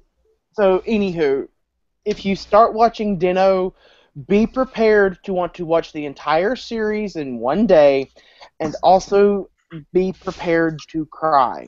Remember, Because once you get to certain points in the series, you are going to want to bawl your eyes out. And if you don't, you are not human. Or we're not paying attention. Yep. That too. All right. Who's next on Final Thoughts? I think we're all done. I think I was the pretty last much. one. I found everything I wanted to. Awesome. So let's get into our promotional. So Noah, we'll go backwards. Dylan, do you have anything? I'm guessing. No, nothing for me. Okay, so Volt, you go next. Like as always, if you guys live in the Puget Sound area, basically Washington State, not DC, on the West Coast. Me and my dad run a basically a freelance IT business. We will fix your computer, set a new one up, build you one. We'll do all that we can. If you're interested and you have a request about this, you can email us at tweaksquad@outlook.com, or you can reach us at tweaksquad.net, which is our website. There are 2 ways to reach us. Cool. That's about it. Mm-hmm. Okay. CJ? Okay. DJ. Same old stuff. I do have my reviews that I'm doing, and even though I do not have a tripod yet, I'm still doing them. I have found a way to at least balance the phone to record them. So we are good until I can get me a freaking tripod. Progress. I have to move on. The show must go on. No. The review must go on. Okay, now That's a nostalgia critic thing. Yes. I've already made nostalgia critic jokes before. I was tempted to make one in this podcast, but I forgot which one it was. Anywho. I forgot. Anyways, so now assuming that Thomas will put the link for it all below, there's the Facebook page, and then if I can get him to put the channel in there, hint, hint, nudge, nudge, wink, wink. Everything's already in there. Everything's already in there. Oh, good boy. We might let you be your tyrannical tyrant a little bit longer. Anywho, so go watch the videos. I do have one up right now where I am basically saying you have the ability to tell me what I need to review next out of my collection. So go watch it, comment it, do what you gotta. I greatly appreciate it. Spread the word. If there's anything that I need to fix, let me know. I'll fix it. We'll go from there. And with me, I have my usual stuff. I'm the Toku Buster. I have a channel called the Toku Buster where I do Toku reviews. Unfortunately, though, those have taken a bit of a back burner because my computer that I have currently is absolute garbage, and I'm going to be getting a new laptop very, very soon. So once I get the new laptop, get everything set up, and I'm thinking about maybe going to be recording it with my phone instead of with my regular camera that I have. I'll unplug it. This is the regular camera that I use, but the resolution on it is weird, and I try to crop it and get all of it set up, and it looks really weird. and I want my voice to sound nice, so I'm trying to really figure out the style of what I want my review to be. But either way, once I figure that out, I'm going to get my review of Kamen Rider Double that I'm planning on doing, get that ready, and hopefully get that done soon. So, yeah, look forward to that. But in the meantime, I have a YouTube channel, Facebook page, and I have a Tumblr where I post memes and whatnot that I've made. No, actually original ones, dead serious. I don't just share things like everyone else on Tumblr does. But either way... I have all of those links below. And to promote everything else for the Otaku Blogger, for Sebi, who's not here, he has his Tumblr, he has his Blogspot, and he has his Facebook page. For Adrian, he has his Let's Talk Toku channel, which is down there, and then his Facebook page as well for that. And for all the people we were talking about the articles in the beginning, all of the links to the articles are down below as well. So, that's pretty much it. So... thank you for watching, everyone. Thank you for the people who are either watching live or are watching after the podcast, whatever. And we will see you guys for the next review. Bye, everybody. Like, comment. Seriously, comment. We enjoy comments. Yes, I mean, we want to hear feedback. I've been talking to you guys in the comments while we've been podcasting, and, well, there's a less than desirable among you. Yes. Yes, but here's what I like to say as... Here's let me pull it up and end it on this note if I can get to the post, because it's on my I made this from DeviantArt one time, and I just found this to be the perfect thing to do. What are you doing? I'm confused. I don't understand. It's called the Vamp song. Of the Vamp? What? Vamp. I don't get it. Vamping. It's basically it's filling pointless time to allow someone to do something. Yes. Okay. Making So noises. hurry up.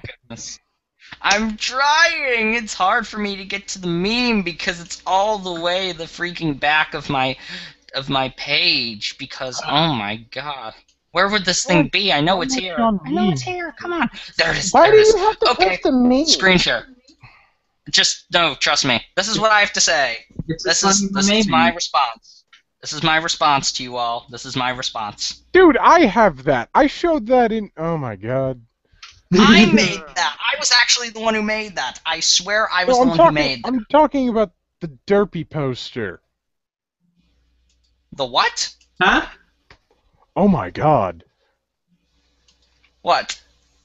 That! Oh. No. The meme. No. The meme, everyone. No. We did this like 3 episodes ago. Yes. I don't care. Haters gonna hate. Haters aren't hating, you're doing it wrong. I guess that explains the trolls in the comments section. Do we have trolls? Oh yeah, no, there's one in the comments. Yes, but we're not going to get into that right now. Let's just finally cut this. Let's finally blow this popsicle stand. Oh yeah, no, Thank we're you, at 2 everyone. hours 20 minutes. Yes. Gone long enough. Bye-bye. Yes, bye-bye, everyone. Bye-bye. Bye. Haters gonna hate. Bye. Oh god, Kirby, no! Y'all have a good evening.